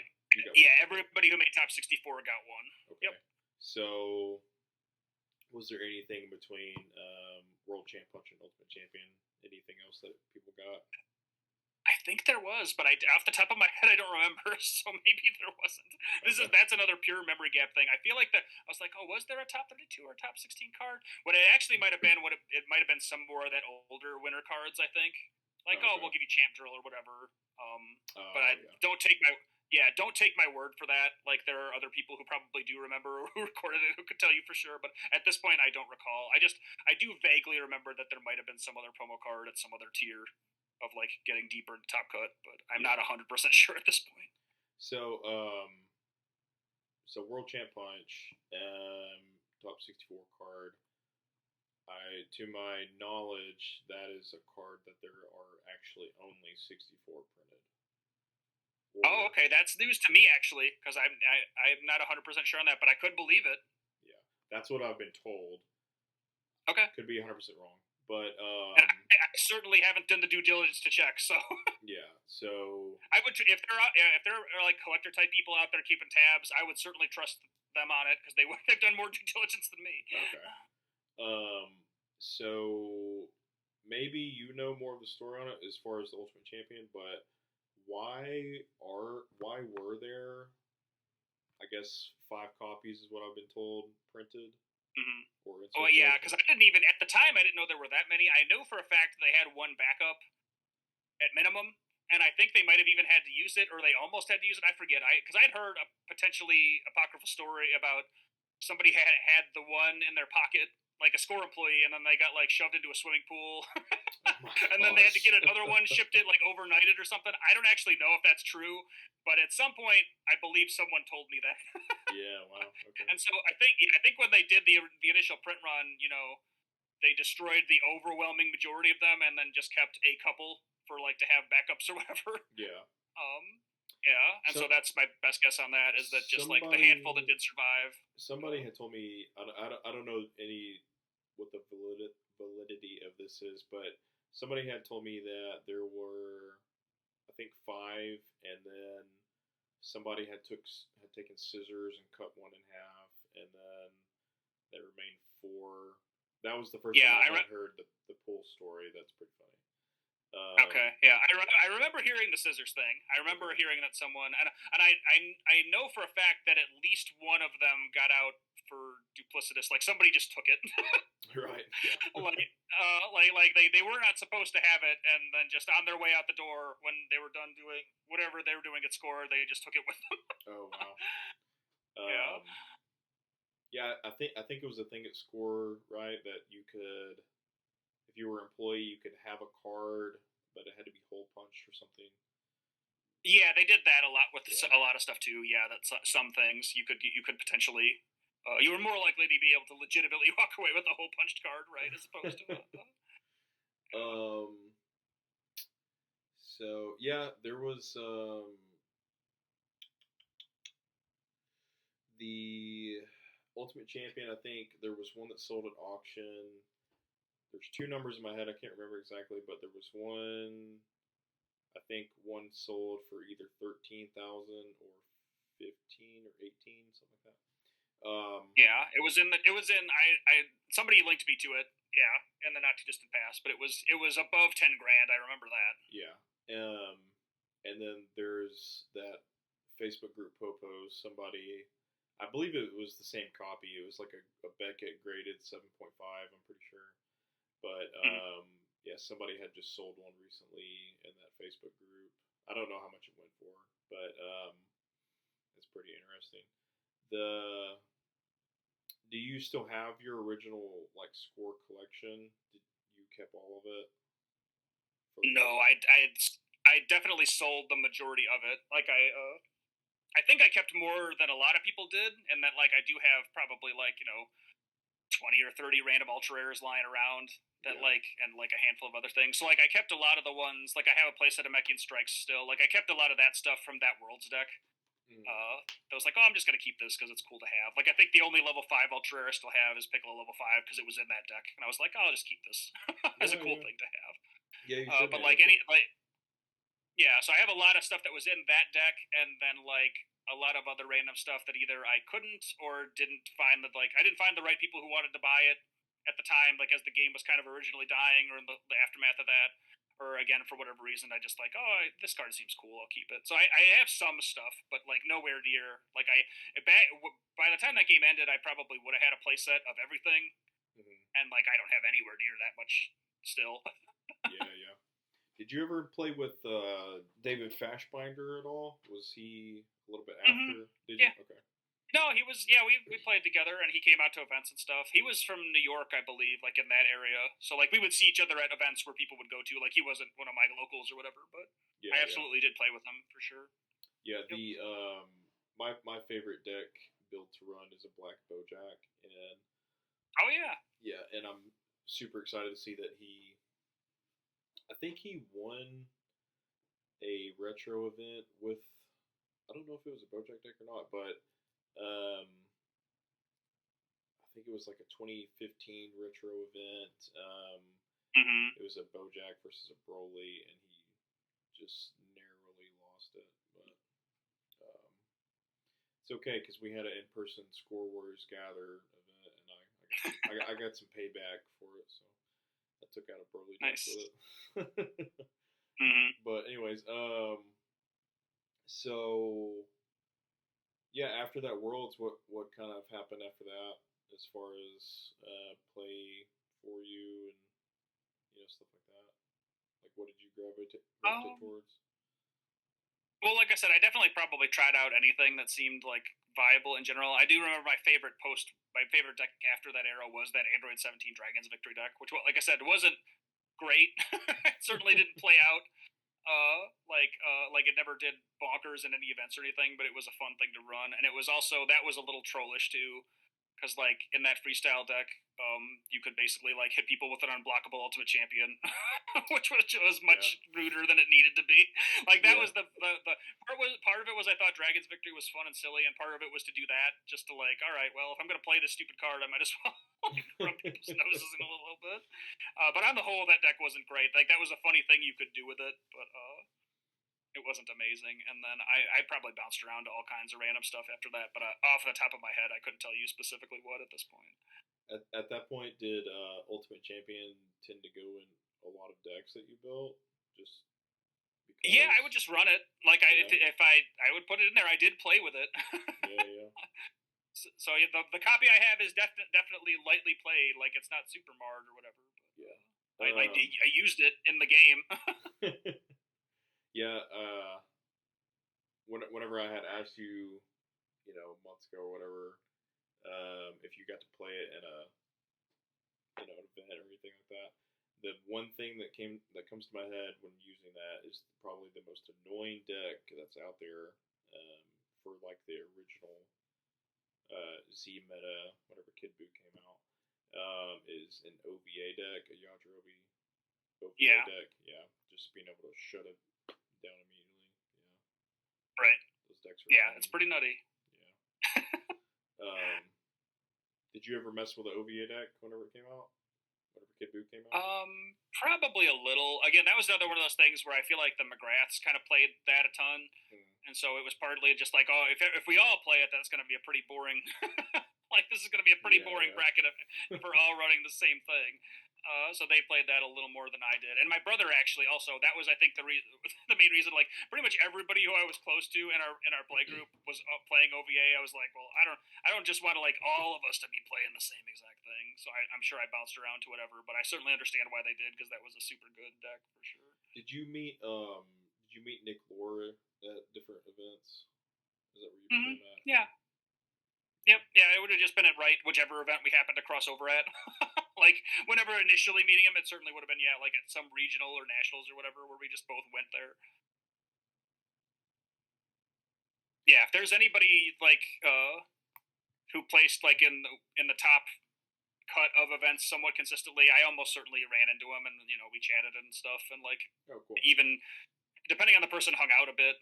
Because that was the thing that I really loved about that game. That I like you were trying to talking about Magic and other games earlier, but the thing that I loved about DBZ more than any of that other stuff was that for as competitive as it was, people were generally pretty chill. Like it was a pretty inviting community, in my Yeah. estimation, compared to like people trying to play really high level Magic who would be so aggressive and competitive that it was kind of like it took the fun out of it.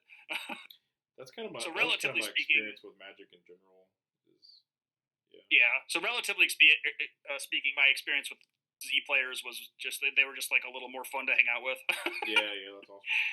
Um, yeah, I think Nick Lore had a pretty solid.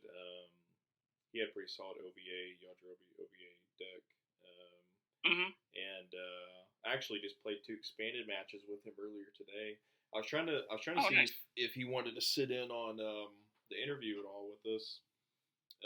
I talked to him a little bit, and he just said he was probably going to be busy. So, um, because I was like, "Hey, I'm doing an interview with Dustin Morabito," I was just messaging him one day, and he's like, "Oh yeah, him and I are friends," and I was like, "That's even Yeah. better that you would sit in on it." Right. Yeah.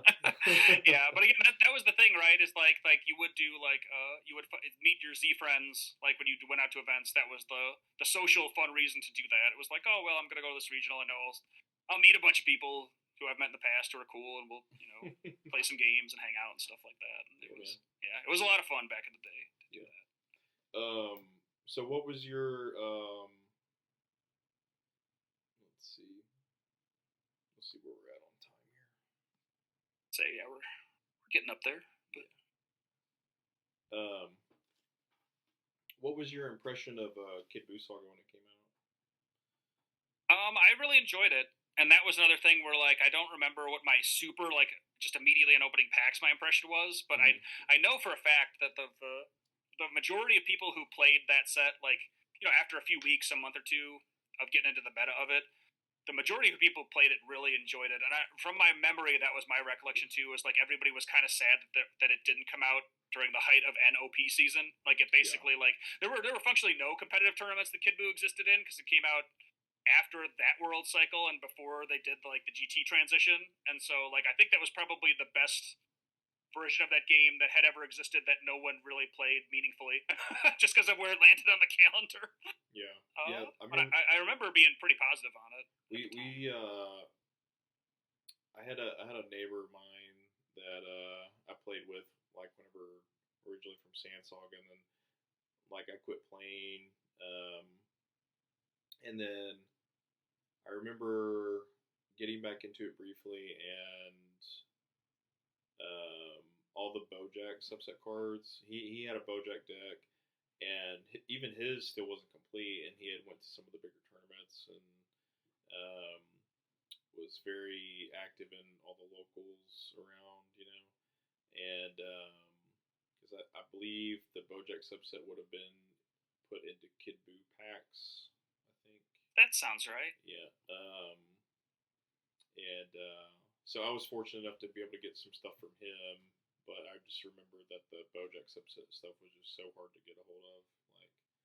Um, like trying to find Kogu's dual strikes was pretty hard. Yeah. Yeah. So there are some stuff that I don't have that I am curious about, like chrome foils. Do you remember where that came from? Like a Gohan's Kick chrome foil? That's a good question. Those might have just been more one-offs for like foil deck stuff. Mm-hmm.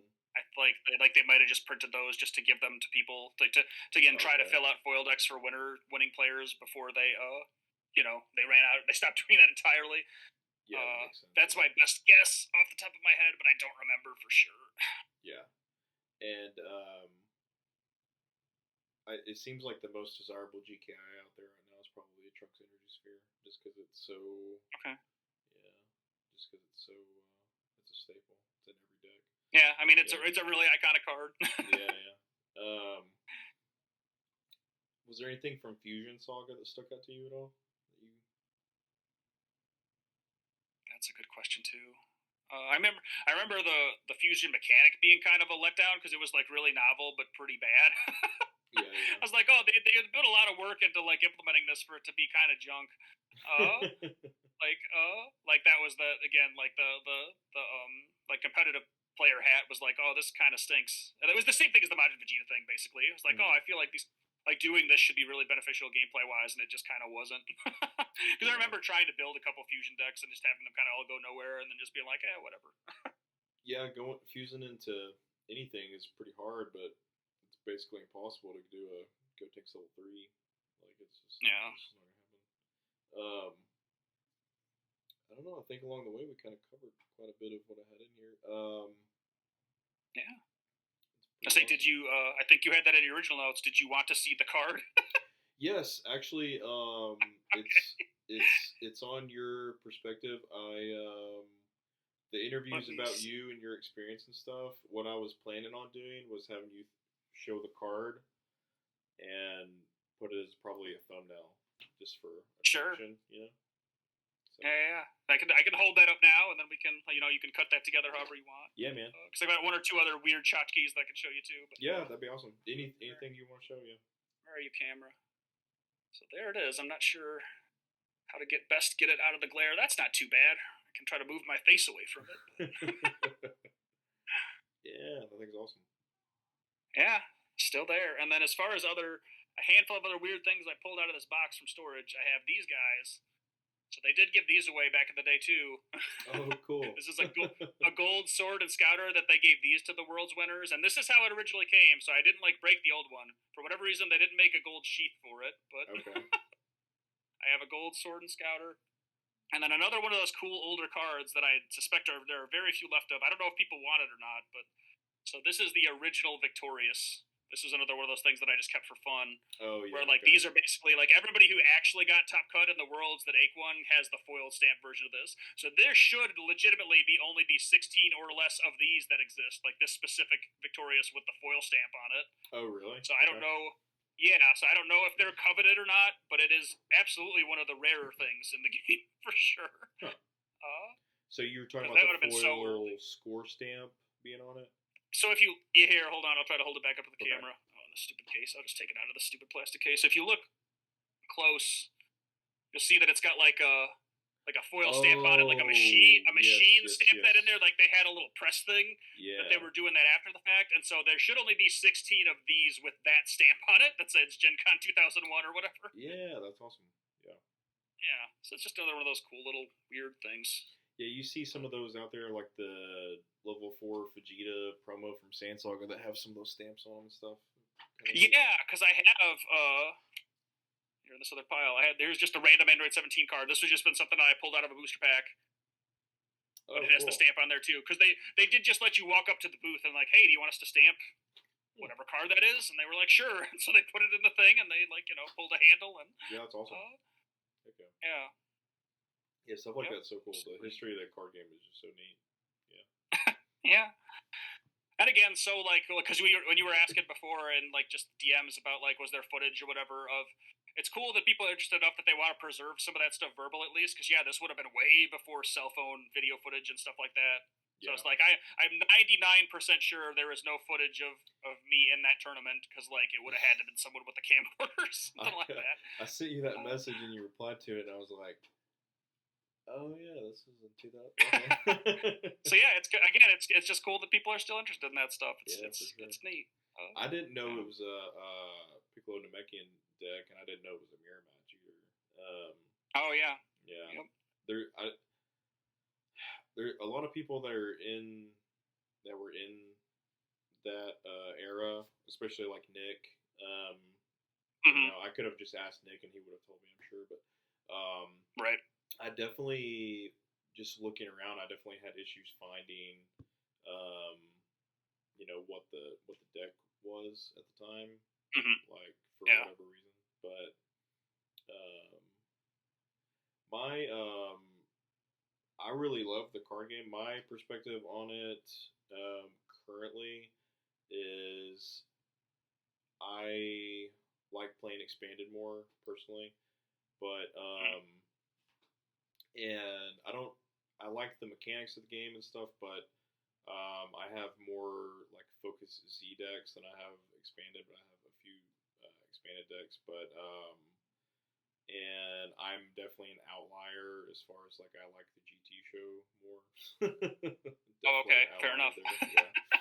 Yeah. A lot of people don't like GT, and unfortunately, that's what caused the card game to tank. From what I, Oh, sure. Yeah, I yeah, think it was a combination of all that stuff because it was definitely that like the show wasn't as popular as Z, mm, and then from a purely functional standpoint, I think it was also that like again, I had talked about that problem before where there was basically like even in the latter sets of the Z version of the game, there was basically no on ramp, like no reasonable one for yeah, new people to get into it because the card pool was just so bloated with crap and like a lot of high profile cards were so expensive that mm-hmm, they would have had to do like a much more, in my opinion, a much more significant overhaul of like kind of what the something like they tried to do with Reezy or whatever. But like we're all right, we're either gonna have to like reprint a bunch of this stuff to give people access to it, or we're gonna have to like hit a hard reset and like retire this card pool and bring in a new one. yeah, yeah, yeah. But yeah, I think the GTA era landed perfectly in that. Like, it was perfectly in that zone, right? Of like, oh, it is technically a continuation of the original game.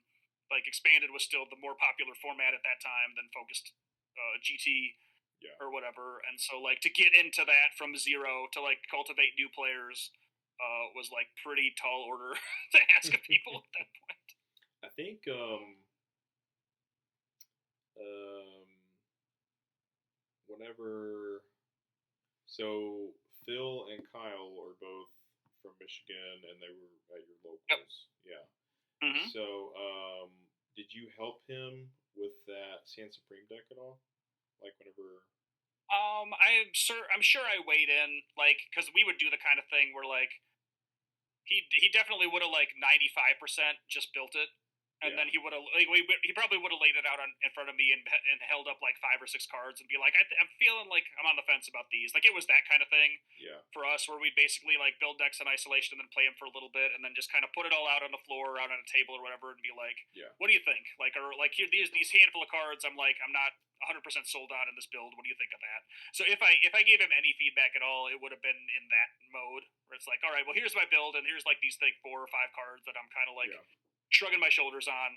What do you think? And I might have said, oh, like, oh, I'd either keep running them or I'd maybe like sub 2 or 3 of them out for this card or whatever. So it would have been like, if anything, a pretty light touch like recommendation in terms of like actually giving specific advice or whatever. But like we were also playing a lot together at that point, so again, it was more from that standpoint. It was more just getting in games Yeah. and Yeah. kind of feeling out matchups and stuff like that. So there was definitely that going on too. So we're I think we've been at it for, let's see, about an hour and a half. Is it cool if I just ask you some questions about some expanded stuff and then wrap it up? Go from there. Sounds good. You got time? Yeah. Yeah. All right. So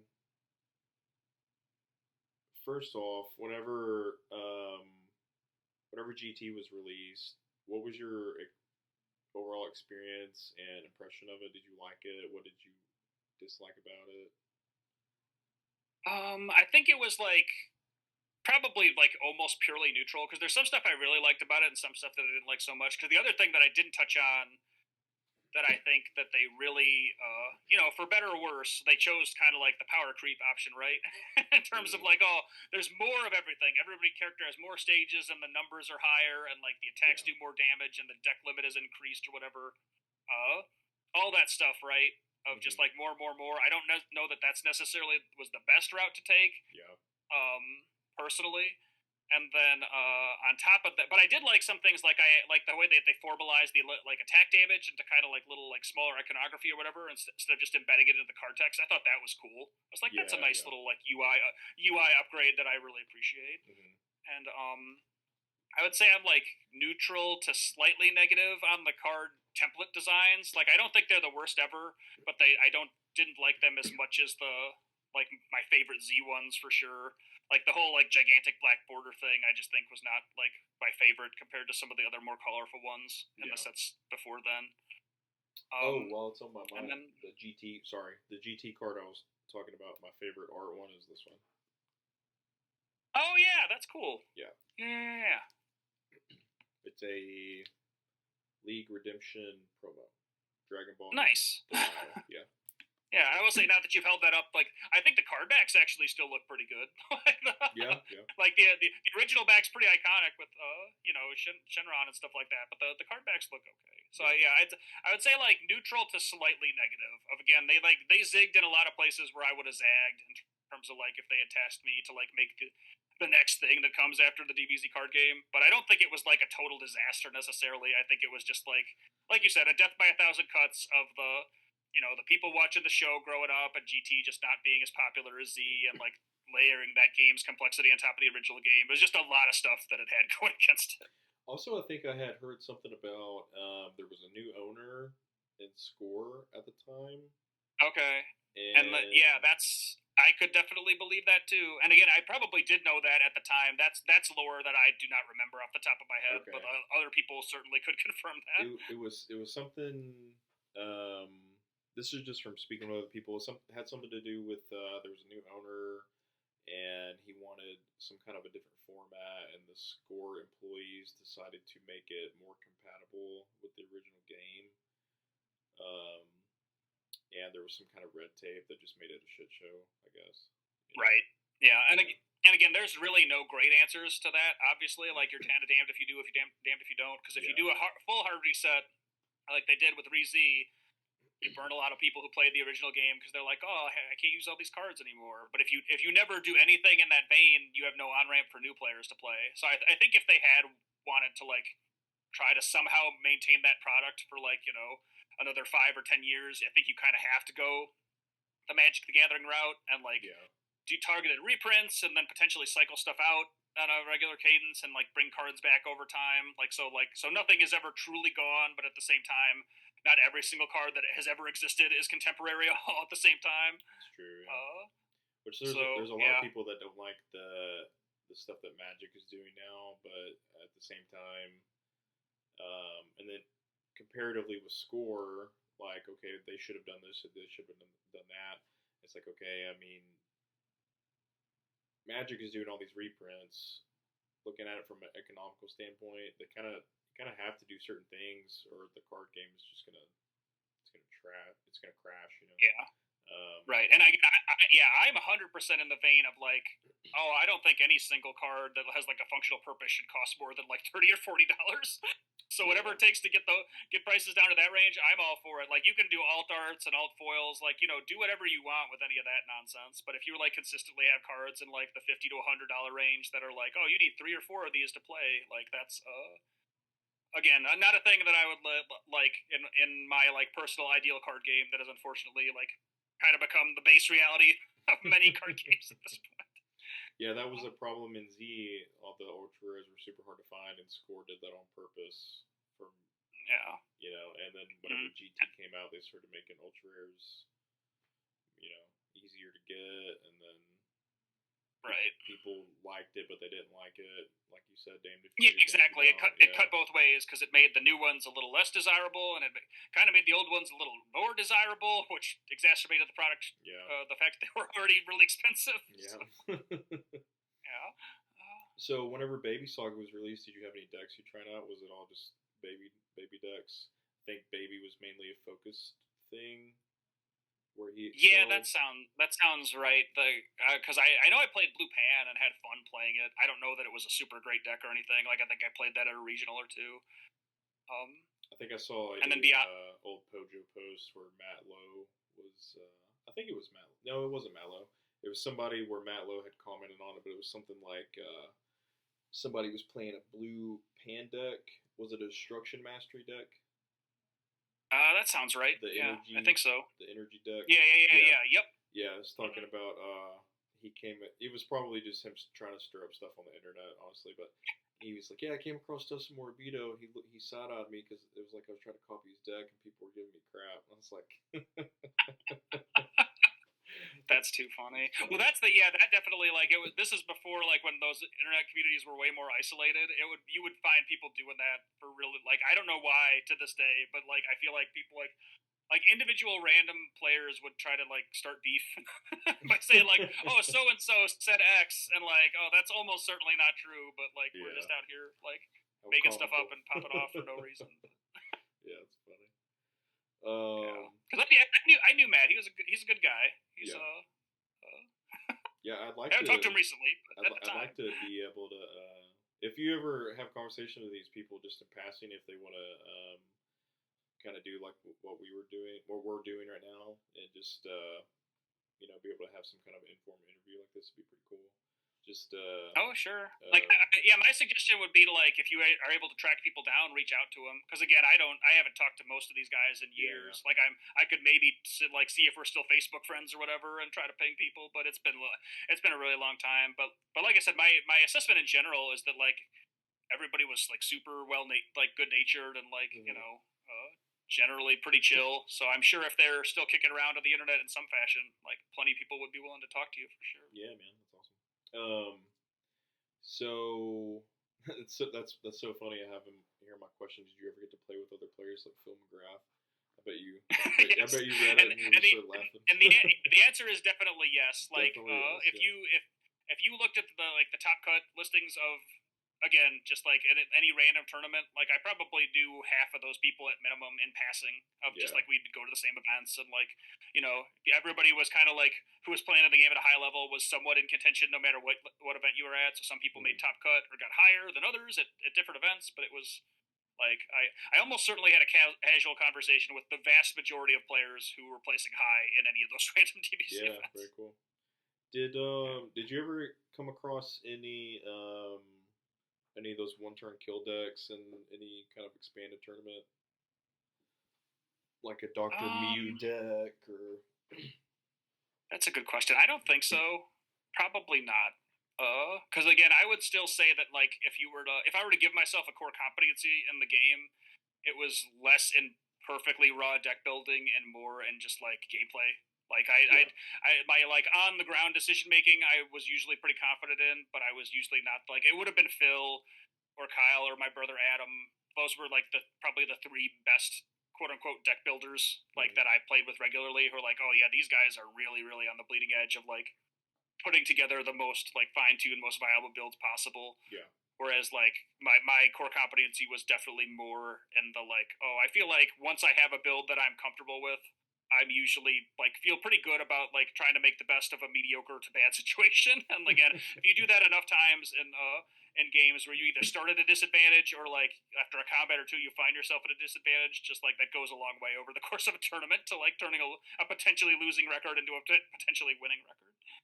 The whenever I got to see kind of the deck list or even close to a shell of it for the San Supreme um, Mm-hmm. that he ran, I was like, man, this is so creative. This is so cool.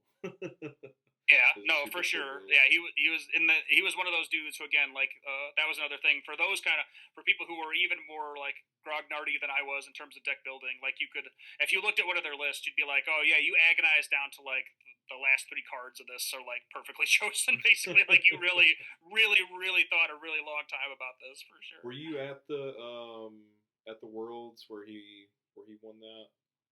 Hmm. Yeah, Yeah. I got either top 64 or top 32. I forget. So I didn't place nearly as well, obviously, as I did the year before. Yeah, But I yeah. definitely made top cut. Like I was top cut in that event. What was the Uh, top cut price for that? oh gosh, what card was that? It was the I think it was that other. It was either a setup or drill that comes play at the start of the game. Oh, a farewell Not drill. yeah, I think it was farewell drill. Oh, that's right. Yeah. Okay. Yeah, Yeah. because I would say it wasn't victorious because that was the years before Yeah. It's then. got But yeah, I'm Gohan. pretty sure it was farewell drill. Got Gohan and Piccolo on it. Yeah. Yeah. You I still believe have that's correct. your farewell drill? That I'm actually not a hundred. My like tentative answer is yes, but I didn't in the cards I was looking through to pull out like Ultimate Champion stuff. I didn't see it in that pile, so Right. I Right. think there's a chance that I do, but I'm not actually 100% sure if I still have it. Yeah. Yeah. Yeah, The I'd have to do more digging. um, let's see. So I think there's a little bit more info for some reason out there about who he played and what deck they were running. Do you Hmm. like the way that the tournament was set up? Was everybody just kind of just like around there watching? Were they just doing pickup games or? You mean like while they were playing Top Cut or just in general? Yeah, top cut. Yeah. Yeah, they would have like consolidated down to like at some point when they were doing top four or top eight, they probably would have moved people out of like the big giant Gen Con hall where they did the Swiss rounds into like when I was in my finals game, they basically moved us all into like this Gen Con show floor, like the score booth, and kind Oh, of had okay. everybody circle around that, which I don't think they did. They might have done that in 2004 too. I don't remember for sure though. Yeah. Yeah, because again, I do remember watching like my recollection of Phil's win is that I watched enough of like game one to be like pretty confident that he was going to win the whole thing, and then like I just like went and bailed, and we hung out with somebody else.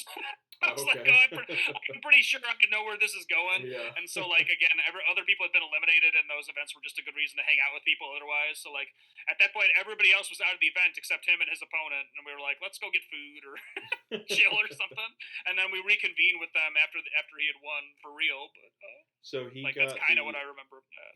the Almighty Light Cage for that. Mm-hmm. Yeah. And was there a cash prize with it? It was the same thing. I It was the believe it same was the thing. same, like Okay. $5,000 and a winner card. Yeah. Yeah, yeah, yeah. The Almighty Light Cage Yep. is a cool card for sure. Yep. Because we both. I don't know. I don't know if he still has his. There's a good chance it got thrown away at like one of his various moves. But and I'm not even 100% sure I still have mine. But for years and years, I had the giant check still. Oh, That said really? like Oh, wow. $5,000 on it. Yeah, they give Yeah, you a that's giant awesome. novelty check, like if you'd won the Publishers Clearinghouse or whatever. So I did have it for a really long time. It might still be in my parents' house or something. I'm not sure about Oh, that. cool. Yeah, I bet your parents are proud of that, man. That's awesome. Uh, Yeah.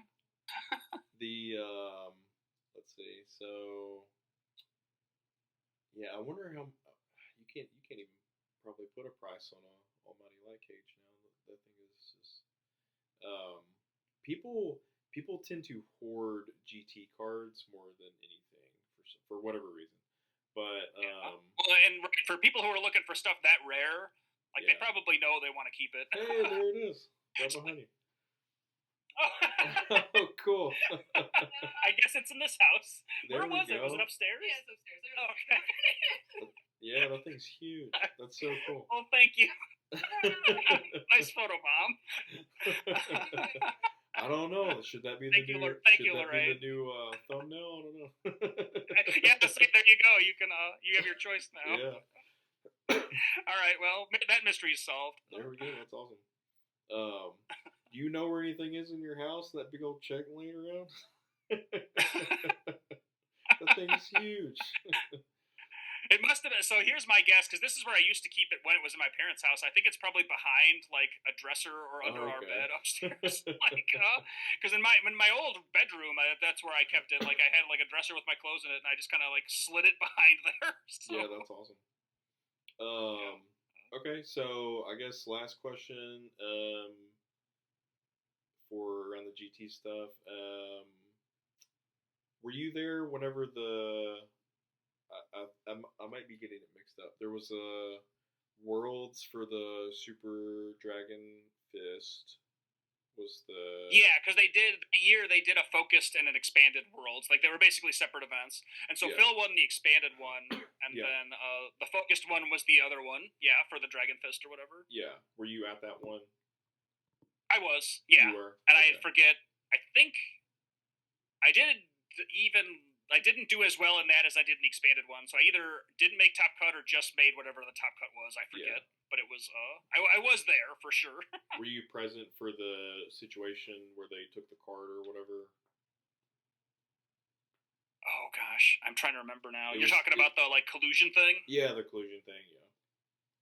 Yeah, because it was kind of like happening on site, but I don't remember if they like kind of like if after the fact they were delegating it more. Like I remember people being again one more of those things where people were like really bent out of shape about it. Right. Yeah. But it's been at this point it's been so long I don't remember the exact order of operations, whether that all happened like on site the day of, or some of that was like after the fact, people kind of like litigating online and score potentially making some kind of decision about something like a week or two after the event happened. I truly don't Okay. recall, but I do recall. I remember the incident generally. Yeah. Yeah. I think the one that I read, it was something like it was, I don't know if it was like a teenager or and then like somebody that was like 19, 20 or something like that. But Right. they were colluding, and then one of them just wanted the card, one of them wanted the cash prize or whatever. Yeah. Right. And then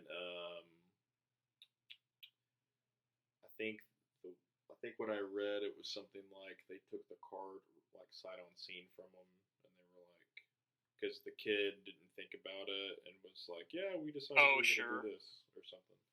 Yeah. I again, you'd have to check with other people other than me to confirm this is true. But I think what ultimately happened is they did give the card back to whoever ultimately won that event, like whoever was designated as the first place winner. I think they ultimately did get to keep it, whether it was like they gave it back to him that day or sent it back to him, or I do not remember the details. But I think the final outcome was that they like score didn't keep it in perpetuity. They did give it back to a player for winning that event. Okay. Yeah, I think so, but like I said, I would check with somebody else other than myself. I'm not an authority Yeah. for certain. Man, you were at like every single like big event. That's crazy. Wow. Yep. Yeah. Super cool. Super cool. Yeah. So to okay, I apologize. Not last question, but after these short series of questions, I'll have you just go over what you're into now, and in the description and everything, I'm gonna tag your Discord link and then any websites and stuff you have. So sounds good. I think we went over this before, but just ask again. Do you have a favorite card as a whole? You can't say Ultimate Champion, but like just Yeah, like general. I said, I think for me it is in that original game. It is still probably Gohan's kick. Gohan's kick, very nice. It's a Yeah, good for choice. the reasons I described earlier, of just kind of like what it did for the meta that, in my opinion, really needed to be done. Yeah, that's good. That's a good answer for sure. Let's see.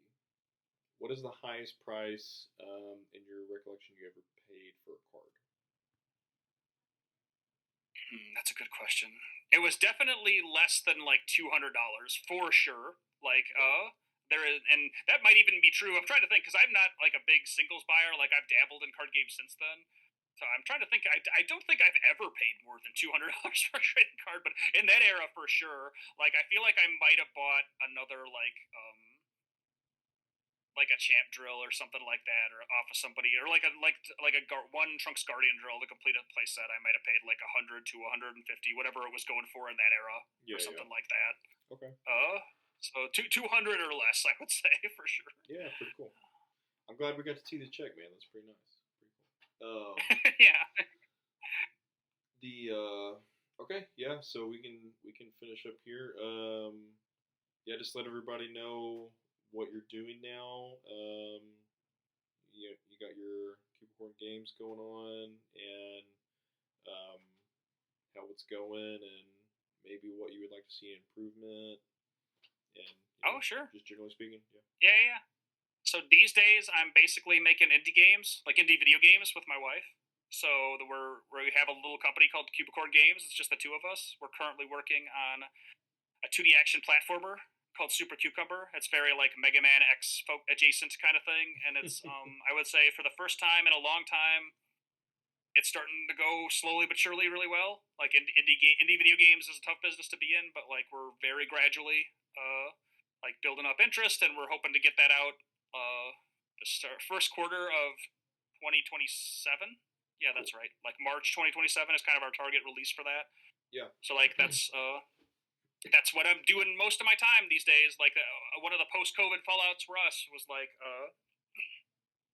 for a long time now we'd planned to like have at least one of us go full time on game dev to try to like make this a real business, and so Yeah. that's kind of my job from Yeah. now until that launches. Is I'm full time working on indie video games until that comes out. But That's awesome.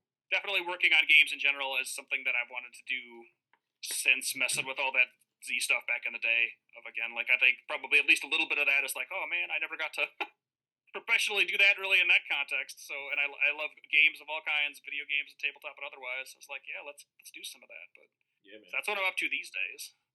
So like you said, you can throw a link in the description or whatever. But there's a Discord server if you want to mess with me in there, try out our thing, or like ask other questions. Feel free to hop in there and hit me up, basically. Yeah, sounds good, man. Well, I really appreciate doing this interview for sure. Taking time Yeah, out of your thank day you. And just to do it. Yeah. yeah, and I appreciate you reaching out. It was fun to do. And can I ask you one question before we like truly call this? Yeah. What's up?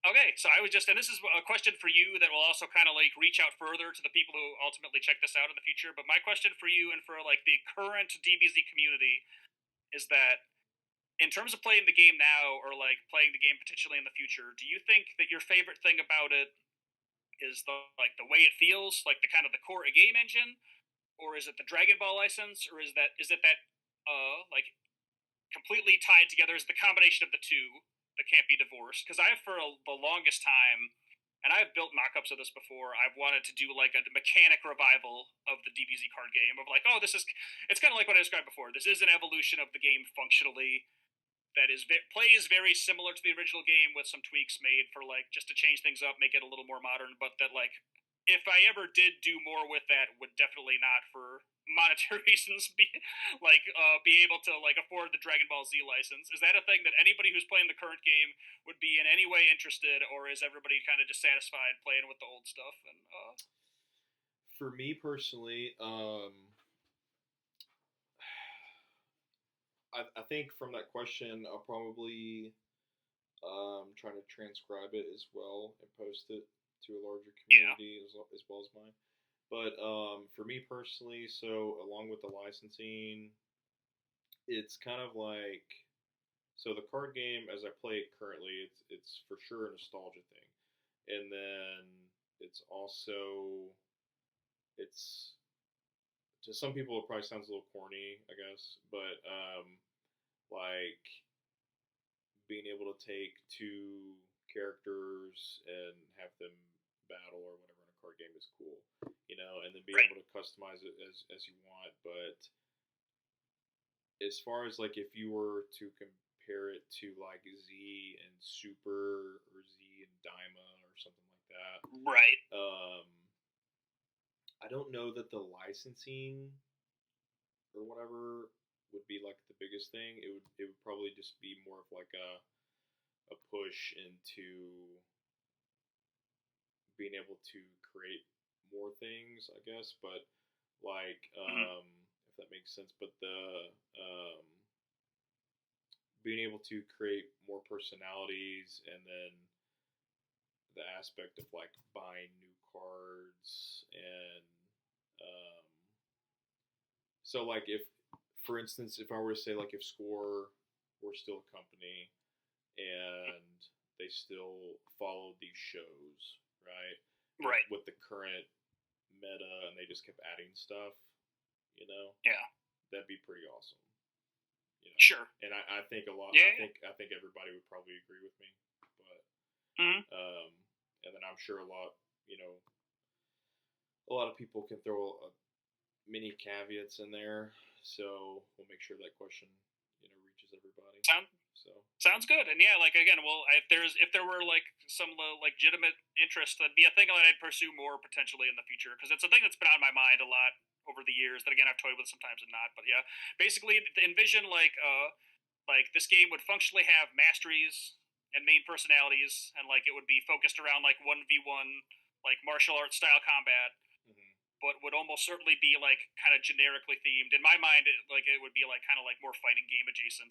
Like we'd basically be making up our own like Street Fighter roster or something like Yeah. that. So and obviously we might have to change the names of some things, but Yeah. if that concept has any appeal to people, let me know. Yeah. My take on it is that it would do really well. Yeah. But yeah. All right. Well, yeah, definitely put that out, and again, hit me up if that sounds interesting. We'll Yeah, see. man. We'll see Yeah. about that. But, Well, um, thank you again, and best wishes on your endeavors, and to you and your wife. So, thank you so much, and yeah, thank you for having me, and thank you for reaching out, and I really appreciate it. It was a lot of fun.